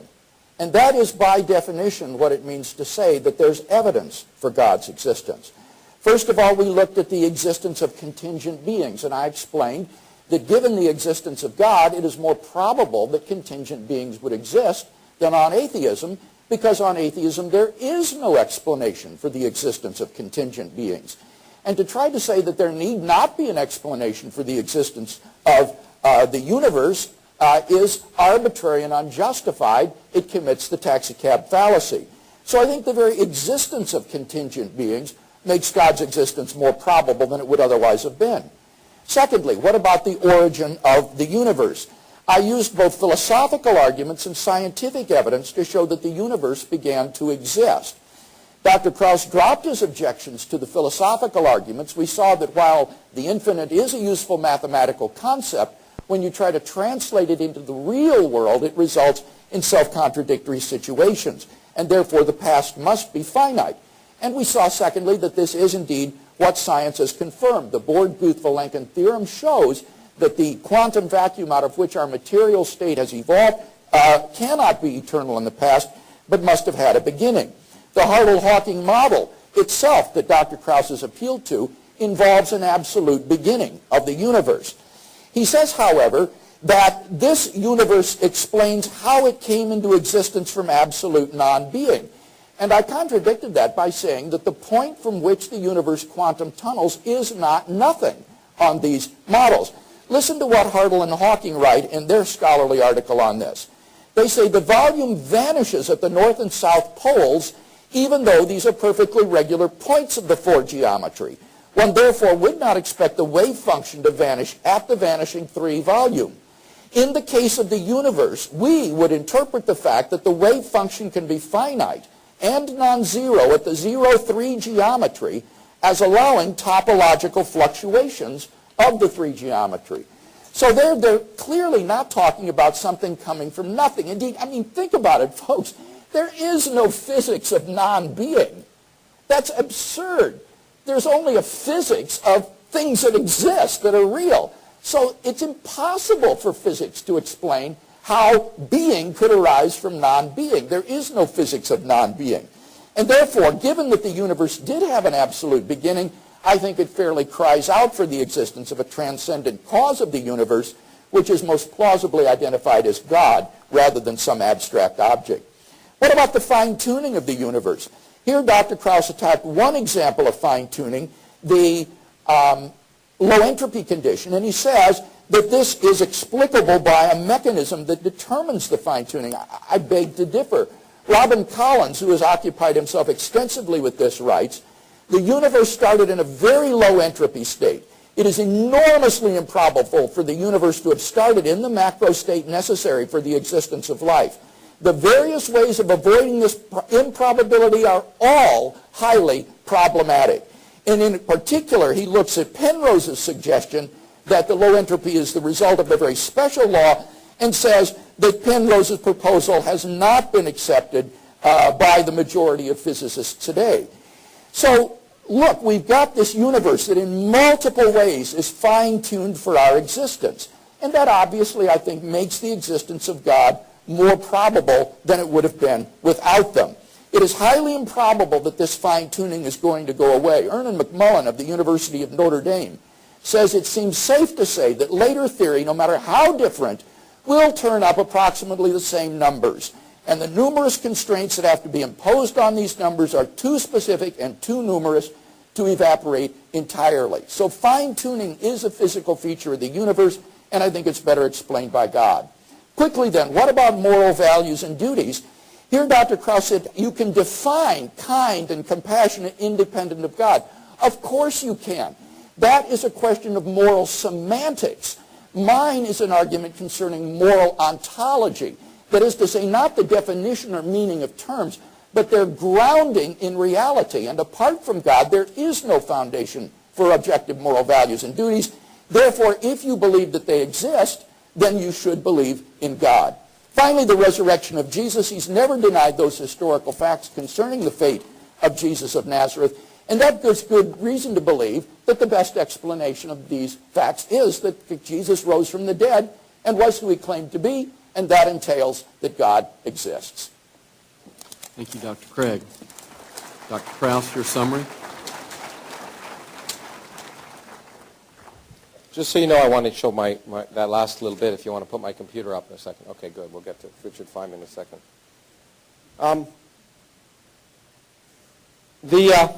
The 5 points that Dr. Craig has made. Contingent beings. Somehow he argues that natural phenomena cannot explain things which didn't have to exist. It's something I find remarkable. Many things didn't have to exist.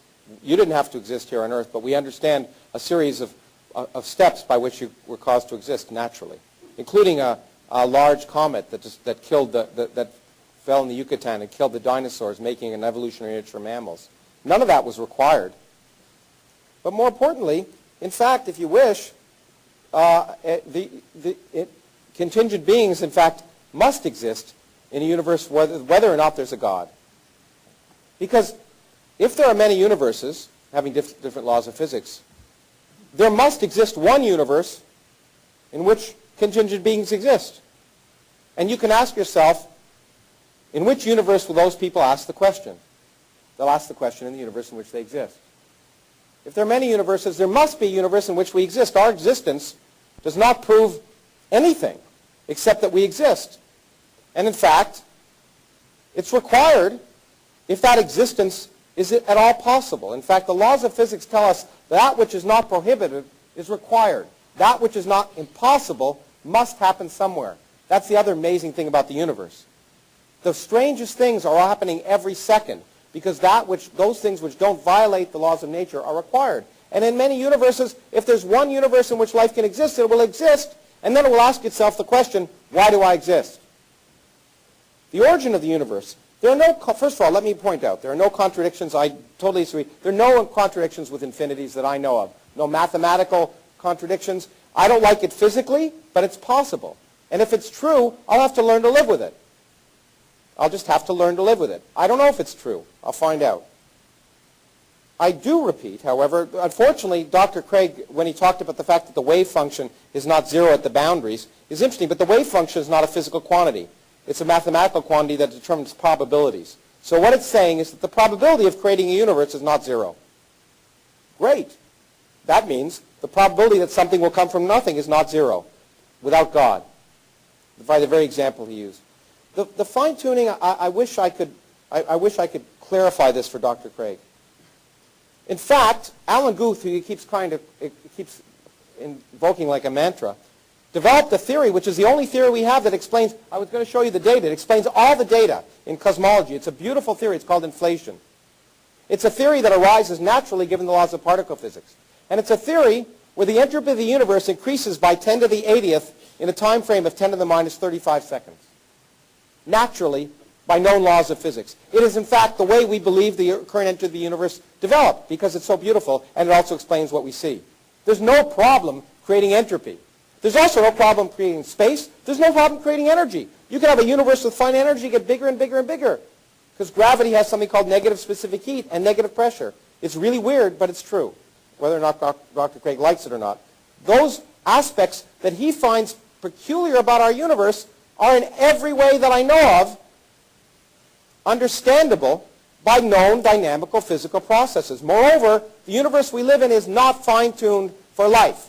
No one knows that because we do not know the different kinds of life that can exist. As for morality, he assumes I assume there's no objective reality of morality. I've never said that. I don't know where he gets that idea of. But what I do claim is that whether morality is objective or not is a question for us to determine. And objective morality does not require God because, in fact, for the reasons I said earlier, God, if God exists, is not, if there's objective morality, then God doesn't have the freedom to determine the morality, decide that it's compassionate and kind. Well, some people think it's compassionate and kind to sexually molest and disfigure young women. It's compassionate and kind to ensure that they do not enjoy sex. That's compassionate and kind. Their God tells them to do it. Okay? I think you would agree that we just should get rid of the middleman and decide what's compassionate and kind on the basis of common sense. As for the resurrection, let me make it clear right now. By far, since all of the evidence, the historical evidence, is determined by anecdotal eyewitness arguments made by eyewitnesses 50 years after the fact, it is far more likely that the resurrection is imagined than real. Just as I think Dr. Craig would argue it's far more likely that Muhammad didn't rise to heaven on a horse, but someone said he did, and people believed it. And the fact that people believe it, the fact that people are willing to die for it now, means nothing any more than it does than the fact that people are willing to fly planes into New York because they believe that someone rose on a horse to heaven. And I know Dr. Craig doesn't believe that because I've heard it. So none of these arguments he's given give evidence for anything except a wonderful universe that we are trying to understand. Thank you, Dr. Krauss.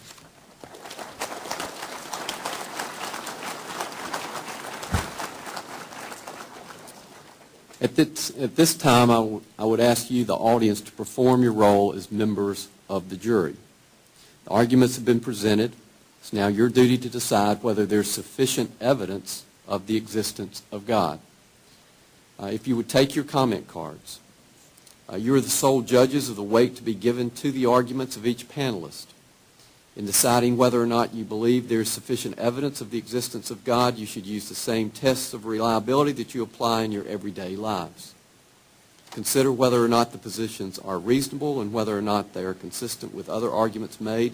In other words, apply common sense. The question is whether or not the greater weight of the evidence supports the existence of God. The greater weight of the evidence refers to the quality and convincing force of the evidence. It means that you must be persuaded considering all the evidence. Either it's sufficient to support the existence of God or not. If you're persuaded that by this evidence there's a greater weight of the evidence that God exists, then it would be your duty to answer in favor of Dr. Craig's position, and if you're not so persuaded, you should answer in favor of Dr. Krauss's position. After you've voted, please fill out the remainder of the comment card. Feel free to provide any honest comments you have about tonight's program, and at the end of this program, you will be able to drop your cards in a bucket as you leave. We'll take just a minute to allow you to do that.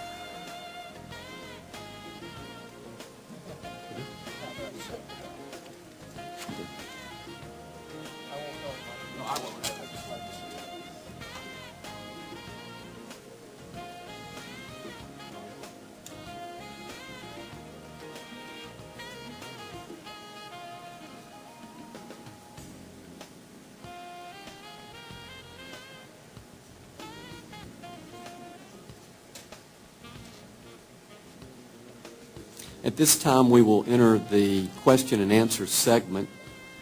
During the question and answer segment, you'll be given the opportunity to ask questions of our panelists. Let me emphasize that this is a time for you to pose a question and not a time for you to make a statement. If you launch into a commentary, I will interrupt you. The panelists to whom you address your question will have 2 minutes to answer, followed by a 1-minute rebuttal by the opponent. We will alternate microphones. We will continue until our 30 minutes expires. You'll see microphones in the aisles. You figured it out. You're already standing there. If you have a question for Dr. Krauss, use the microphone to your left. If you have a question for Dr. Craig, use the microphone to your right. You have 30 seconds to pose the question. Again, let me state questions, not comments, and be respectful.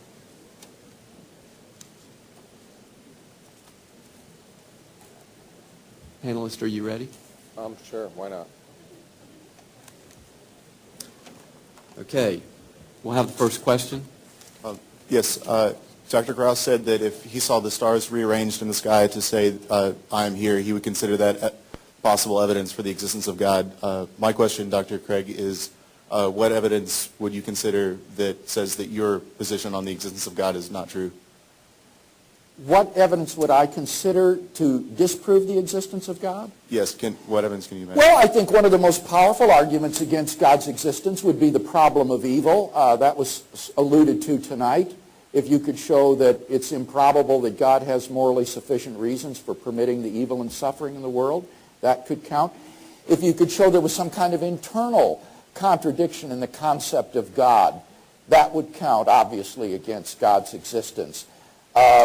So those would be a couple of arguments that one would typically hear if tonight we were debating, is there evidence against God? But that wasn't the topic tonight. Thank you. Hang on. I get my minute? That's correct. I'll be even stronger, or actually I'll be the opposite, of course. I don't think you can disprove the existence of God. That's the problem. I think it's absolutely impossible to disprove the existence of God. There's positive evidence, positive evidence of the type I claimed, or God making a YouTube video during an era when there's actually an ability to record evidence, not just hearsay. And so I think I can't disprove the existence of God any more than as Bertrand Russell said, I can disprove the possible existence of a teapot orbiting Jupiter right now. I can't disprove that right now. Can't. But on the basis of everything we know, is it likely? That's the kind of question we can ask. And as I say, that me and the preponderance of scientists around the world think that there's no evidence for God. That's, however, I repeat, different than saying there's no God. I didn't come here to say that. I just asked if there's evidence. Okay. Thank you. We'll hear from this side. Okay. My question is for Dr. Krauss. You touched on this a little. Arguments for religion often fall into two categories. The first arguing that for the existence of God. The second arguing that if a God exists, it would care about us or be the God of a particular religion. Which class of arguments do you find weaker? Those saying that God exists, or those stating that given the existence of God, it would be a particular God? Thank you. Well, I think the second argument is clearly weaker because the only difference between an atheist and a Christian is that the Christian is an atheist about every other religion, and if I called myself an atheist, just one more religion I don't believe in. But the point is, I actually think deism, the possible existence of a divine intelligence, is not an implausible postulate. And I won't argue against it. It could be. I mean, the universe is an amazing place. The question is there evidence for that? That's what we tried to debate.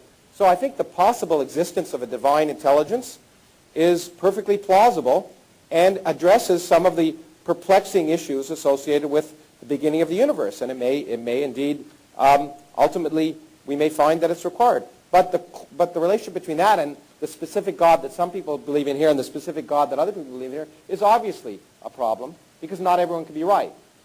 And everyone believes as fervently, most people who are fundamentalists in their religions believe as fervently that their religion is right and everyone else is wrong.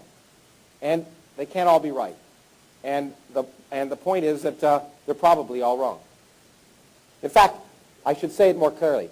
Science is incompatible with the doctrine of every single organized religion. It is not incompatible with deism, but it is incompatible with Christianity, Judaism, and Islam if you take literally the doctrine and completely the doctrine of the scriptures of those religions. I'm not sure I understood your question. Could you rephrase it?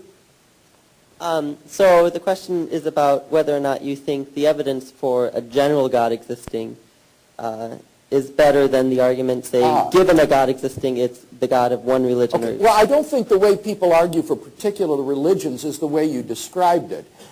But I do think there's a multiplicity of arguments for monotheism or deism, as Lawrence Krauss described it. And the first four arguments I gave would be arguments for a kind of generic monotheism, a creator, a designer, a necessary being, a ground of moral values. The fifth argument that I gave would be the one to say that this God has revealed himself, especially in Jesus of Nazareth. So I think there are more arguments for theism in general than there are for any specific type of theism.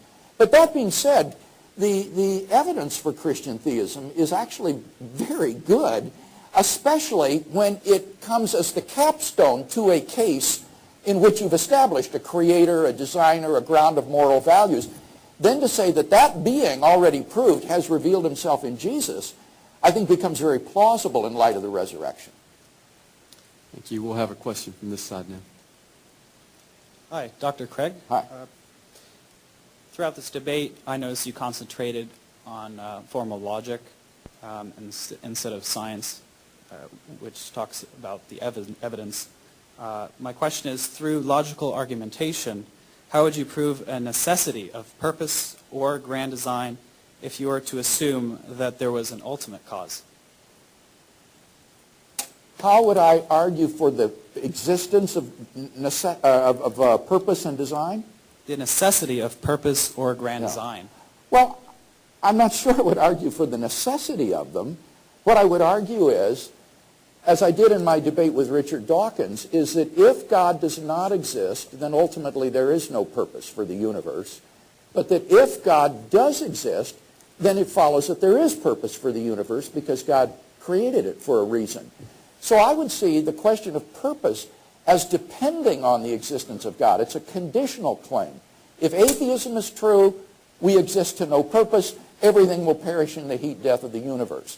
But if there is a God who exists, then that provides grounds for thinking that he has created the world for a reason. And on Christian theism, it's for the reason that we can know God personally and be in relationship with him. The fulfillment of human existence is found in relation to God. So I see the question of purpose in life, or meaning to existence, as deriving from the question of the existence of God.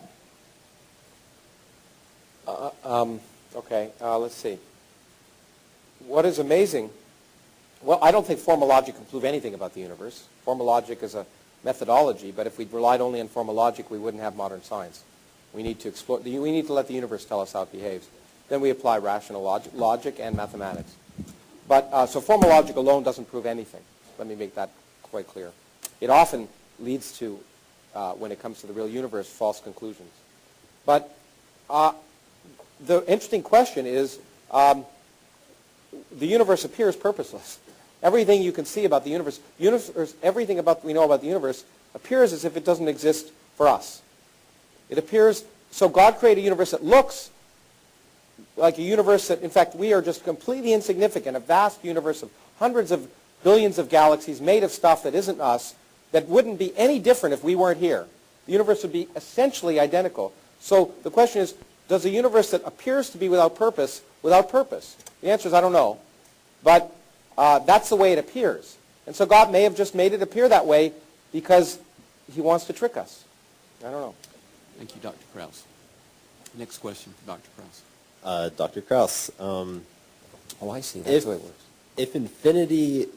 if infinity implies there's a contradiction, then there must not be infinity. And if God is infinite and there's not infinity, then there must not be. Then, like, according to that logic, there's not God. Is that logic correct? And how does it affect the evidence presented in the debate? Well, it's an interesting question from a variety of words. First of all, I repeat, infinity is not inconsistent. It's a well-defined mathematical quantity, and we use infinities in physics all the time to calculate things. So we depend on them in residue calculus and complex variables. We depend on the existence of infinities in order to calculate the electric field around an object, all sorts of interesting things. But the interesting question is, indeed, that's where I talk about in my mind, intellectual laziness. There are big questions having to do with infinity, questions that give you headaches. That's why we don't like to think about it. So when you don't like to think about it, you say, God. Because I've heard, actually, the interesting thing is I heard Dr. Craig, I was listening to him debate my friend Christopher Hitchens, and he said, well, you know, but God isn't rushed. God has an infinite amount of time to do things. Well, if God has an infinite amount of time to do things, why doesn't the universe? And so every time you run up with these quantities which are hard to understand, you attribute them to this being you don't understand. And that, I think, is intellectual laziness. And the reason, I think, that Weinberg has said that, and I happen to agree with him in some sense, that religion is perhaps the greatest assault on human dignity that he knows of.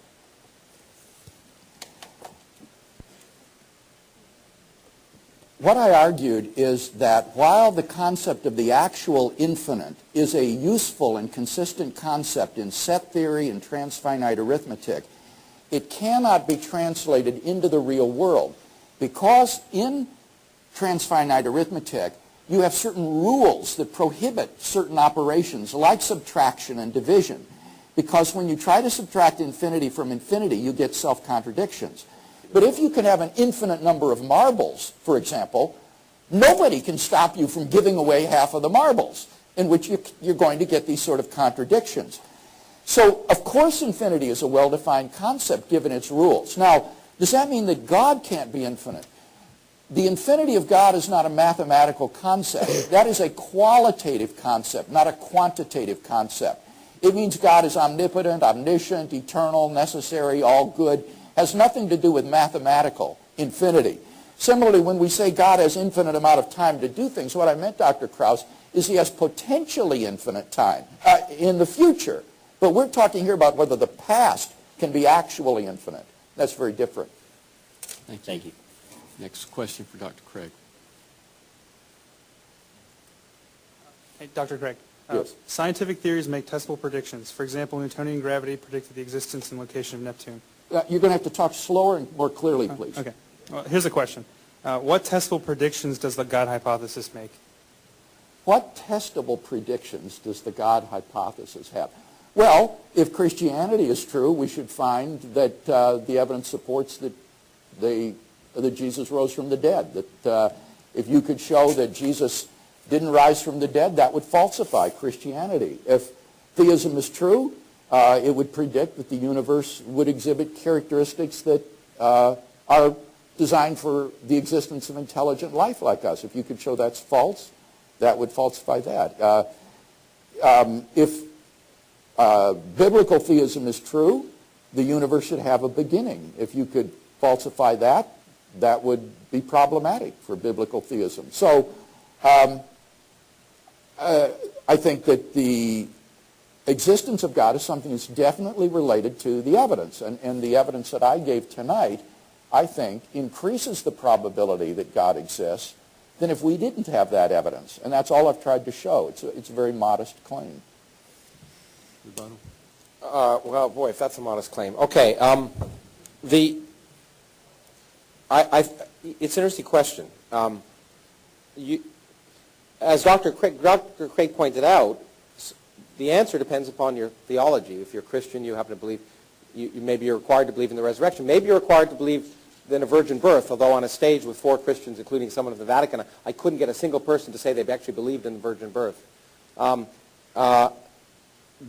you may believe that Muhammad rose from a horse to heaven, if you believe that. You might say if those things are not true, that the theology is not true. But that doesn't disprove the existence of God. It doesn't. So God, the existence of an abstract God doesn't make any predictions. In fact, interestingly, I'm surprised to hear Dr. Craig fall into what I would have thought would be a trap, that he just said to this questioner here that God is not physical. God is beyond physical. Therefore, anything's possible. God can do anything God wants, and therefore, there's absolutely nothing that God couldn't do, and therefore God could smite me right now. Smite me. He didn't, but he could have, or she could have, I should point out. But, I'm sorry, stop. I got to stop. Thank you. Okay. Next question for Dr. Krauss. Dr. Krauss, you responded to Dr. Craig about Jesus rising from the dead by saying that it simply could have been imagined.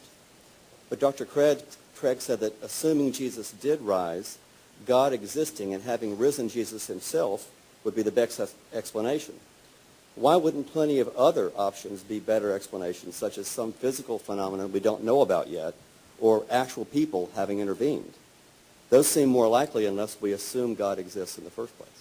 Well, your point is well taken. You have to assume God exists at some level. The question is, what's more likely in the resurrection of Jesus? Something which is real. No one has ever else been resurrected that we know of.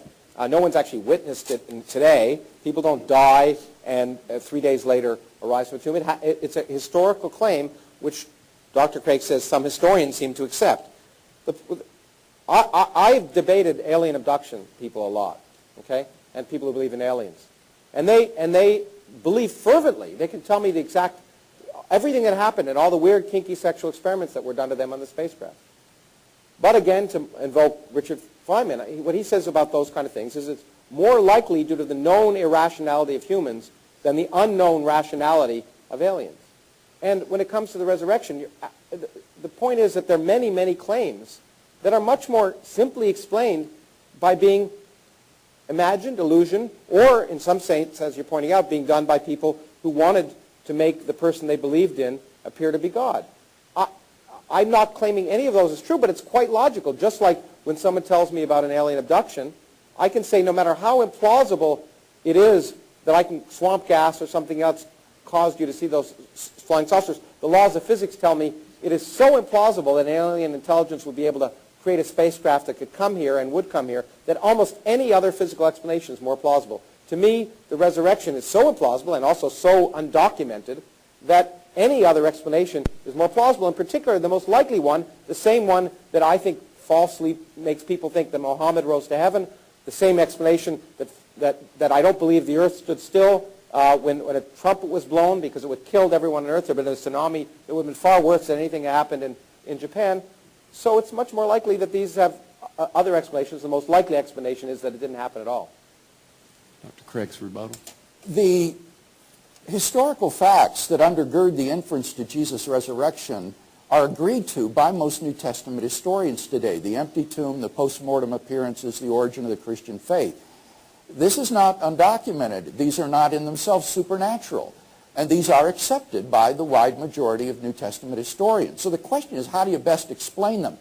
And what I would invite you to do is to look at the work that I've published, as well as others who have written on this, as to comparing the other explanations, like conspiracy theory, the disciples stole the body, apparent death theory, the hallucination theory.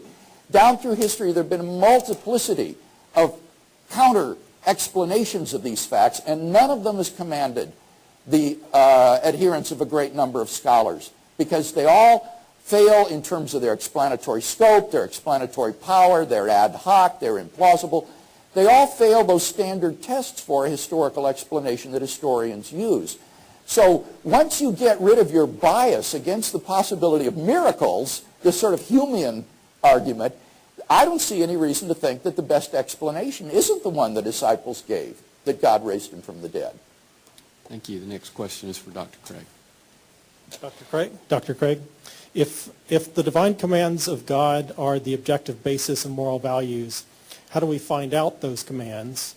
And how do we gain access to those objective moral values and know that we've correctly done so? Thank you for this question, because it helps us to draw a distinction that is so often misunderstood and blurred.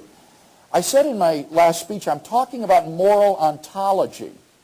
That is to say, what is the foundation in reality for moral values and duties? I'm not talking about moral semantics, the definition of moral terms. Neither am I talking about moral epistemology, which is your question, how do we know the moral values and duties that we have? There, I am completely open to any sort of moral epistemology that someone might want to suggest. Moral intuition, divine revelation, logical inference from the intrinsic value of human persons. I don't carry any brief for any particular moral epistemology. My argument is simply that in the absence of God, we don't have any ground for affirming the existence of objective moral values and duties. And I think that's the position that Dr. Krauss is committed to in view of his determinism and his scientism. Since ought implies can, and on his view, we cannot do anything other than what we do, We cannot say that we ought to have done otherwise. We have no moral responsibilities. And moreover, since science cannot establish the objectivity of moral values, it follows that we have no moral values that are objective either. So in a world determined by this sort of scientific naturalism, there just are no moral truths. It's a moral anti-realism. And if you find that implausible in light of your moral experience, then I think you should agree that God exists. So that's the only argument that I'm making tonight, and not one about some moral epistemology. Thank you, Dr. Craig. Krauss. That's okay. People always confuse us. Let's see. Dr. Craig keeps telling me I have scientism. If that means that I think there's nothing other than science, then of course that's wrong. I also at one point said, and I don't think there's free will. However, we act like we have free will, and I think it's indistinguishable. Because the universe is very complicated, because we're made of 10 to the 24th particles, we act effectively like we have free will. But what is clear to me from your question and from Dr. Craig's answer is that no one can determine from God what is morally right. Because if you look at different religions, they all come up with contradictory views of what's morally right. So these people who are trying to understand the nature of God that they believe in come up with answers which are completely different. On the other hand, everyone I know that is rational comes up with answers to what should be done based on what they know about the universe, which is the same. So if there is a God that determines morality, what's obvious from human history and from experience is that no religious people can determine the mind of God, because not all of them could be right. Just like the reason I have a bias against miracles is for 30 years I studied the universe and I've never ever known of one. Thank you, Dr. Krauss. The next question is for Dr. Krauss. My name is Daniel Foster, and I'm from the UNC Greensboro Atheists, Agnostics, and Skeptics group. Number one, anything that exists has an explanation. Number two, God exists. Number three, if God exists, a cosmic fluffy crushiness is the explanation. Number four, a super cosmic fluffy crushiness exists. Dr. Krauss, can you explain why that is equally absurd as Dr. Craig's first point in his presentation? I thought you were making a comment. I was sure the judge was going to stop you there, but I was close. Well, look, I think the point you're making. Let me rephrase it in a way that I understand. Is that the question has to arise: what's the cause of God? If everything has an explanation, what's the explanation of God? And you can always ask. You can be like a child and continue to ask that question ad nauseum. Why? And the interesting thing is we don't know the answer. But what seems to me is that what people say is, I get tired of asking that question, so I'm going to stop and just call it God. And that's what bothers me. It just seems intellectually lazy. Because I don't know if there's an ultimate answer. There may be no ultimate answer. That's what I was going to show from Feynman. There may be no ultimate answer to the universe. There may be no ultimate theory. But at some point, if I just stop and throw up my hands and say, God, it's just a lazy way of saying, I don't know. Thank you. Rebuttal? Well, what's lazy is to stop arbitrarily when you get to the universe. That's what's committing the taxicab fallacy, to accept the principle of sufficient reason everywhere else until you get to the universe and then arbitrarily stop there. The theist doesn't arbitrarily stop when he gets to God as the explanatory ultimate. God has an explanation of his existence. Everything that exists has an explanation, either in the necessity of its own nature or if it's contingent in an external cause. God exists by a necessity of his own nature. Even the atheist recognizes that. If a being has a cause, it isn't God, because God, by definition, is the metaphysical ultimate. So when you get to God, you've reached a metaphysically necessary being which has no cause of its existence, and its existence is explained by the fact that it exists by a necessity of its own nature, just like mathematical objects and other abstract objects. And that's why you don't run into the slushy crush or whatever it is that you were talking about. It would be logically impossible for God to be caused by a slushy crush or whatever it is. I was just trying to escape the circular logic of what you just said. Thank you. Thanks. Next question for Dr. Craig. I fear my question might be somewhat similar to his. A but little louder, please. Yeah. I fear my question might be somewhat similar to his, but I'm going to go ahead and ask it Okay. anyway. So a lot of your argument was based on this question of eternity, how we cannot have an eternal past. Well, And- that was my second argument. That was only one that Well, was based on It's the one I possibility. liked. It's the one I focused on.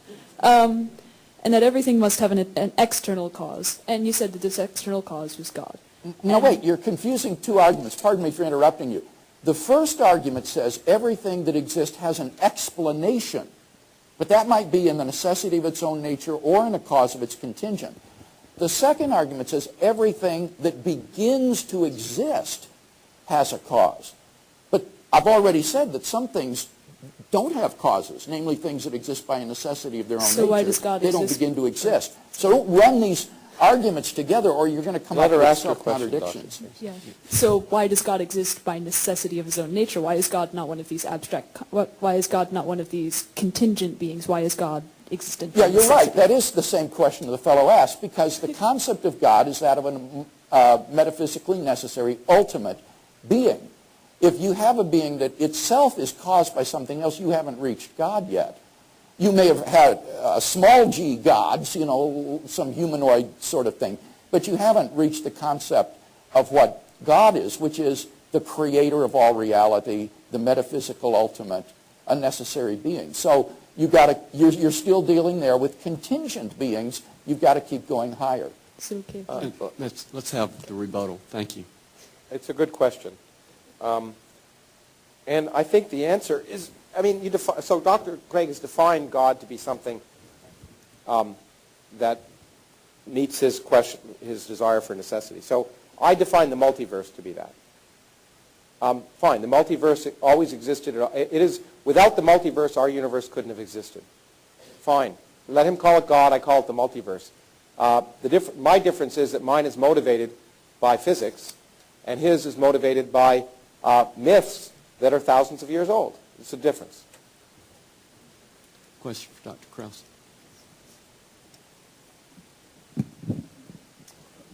Dr. Krauss, thank you for your time tonight. You have said you don't like philosophy and also that belief requires empirical evidence. On what foundation do you hold to this claim of philosophical positivism? In other words, how do you know that we can only know by empirical falsifiable evidence? Can you prove this empirically? Look, I think you're overstating what I said. I believe the question before us was, what is the word evidence? And I take evidence to be something which can be falsified. So I do not deny that humans that there are many things. What Dr. Craig seems to think is that I think that there's nothing other than science that makes sense in the world. I don't think that at all. But when it comes to evidence and things I can falsify, then the empirical methods are the ways to determine reality. It works. It's worked very well, and none of you would be here today if we hadn't relied on that methodology to develop the modern world that we have. There are many things that I can't falsify. There are many things that as a human that I may feel, emotions that I may never be able to quantify, that I may never be able to falsify, but they're not evidence in the scientific sense. And to me, that's the question here. Not whether I believe I love someone or whether I think I'm happy or sad. One day we may have an explanation of those things. I don't know. But I'm willing to believe that there's much more in the universe than science is appropriate to describe. That's perfectly possible. But science does what it does, and it determines nonsense from sense by testing. And that is the key. I just wish that one idea would come through, that we don't determine what's true by what we like and what we don't like and what we wish and what we don't wish. In fact, what I wish for all of you students is that sometime during your time in this university, an idea you hold to be true and deep and at the very core of your being is proved to be wrong. Because that produces an open mind, and that will make you better citizens and better people. Thank you. Rebuttal. Yeah, as I prepared for this debate, I often wish that Dr. Krauss would be more open to the possibility of theism than he appears to be. I think your question is right on target. He holds, or seems to hold, to an epistemology which says that we should only believe that which can be scientifically proven.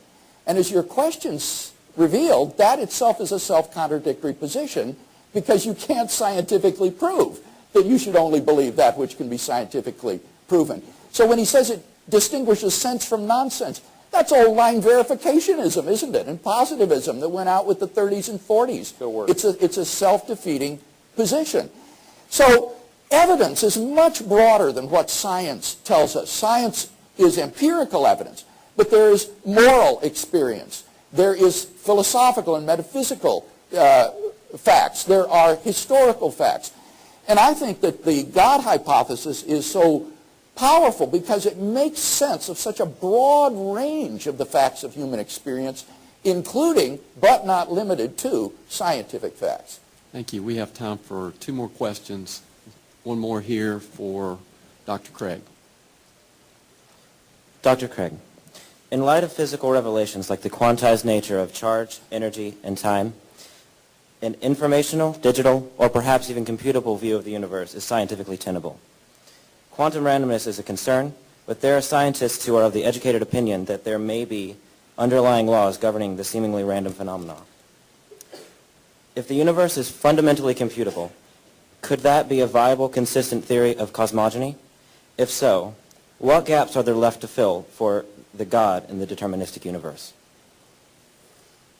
I haven't in any way appealed to quantum indeterminacy being ontic, let us say being real rather than merely epistemic. Nobody knows what the correct physical interpretation of quantum mechanics are. We know that the equations work and are highly accurate in their predictions, but there are at least 10 different interpretations of the equations, and nobody knows which one is correct. And some of these are fully deterministic and regard indeterminacy as merely a feature of our subjective knowledge or consciousness. And I'm frankly very sympathetic to those deterministic features. But the reason I'm not a determinist is because I believe in the reality of the soul. I think that we're not just electrochemical machines. I'm a substance dualist. I think that human beings are body-soul composites, and that the soul works with the brain to think. As Sir John Eccles, the great Nobel Prize-winning neurologist, once put it, the mind uses the brain as an instrument to think. And so given that you have this sort of view of human persons, I think that we don't live in a deterministic universe, that there is such a thing as free will, and therefore there are such things as moral duties and values.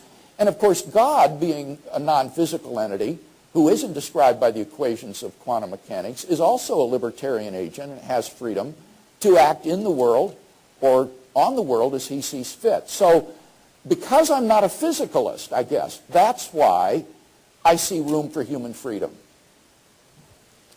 Well, okay. I'm surprised Dr. Craig began with quantum mechanics in that regard, but let me clarify something. All theories of quantum mechanics are deterministic.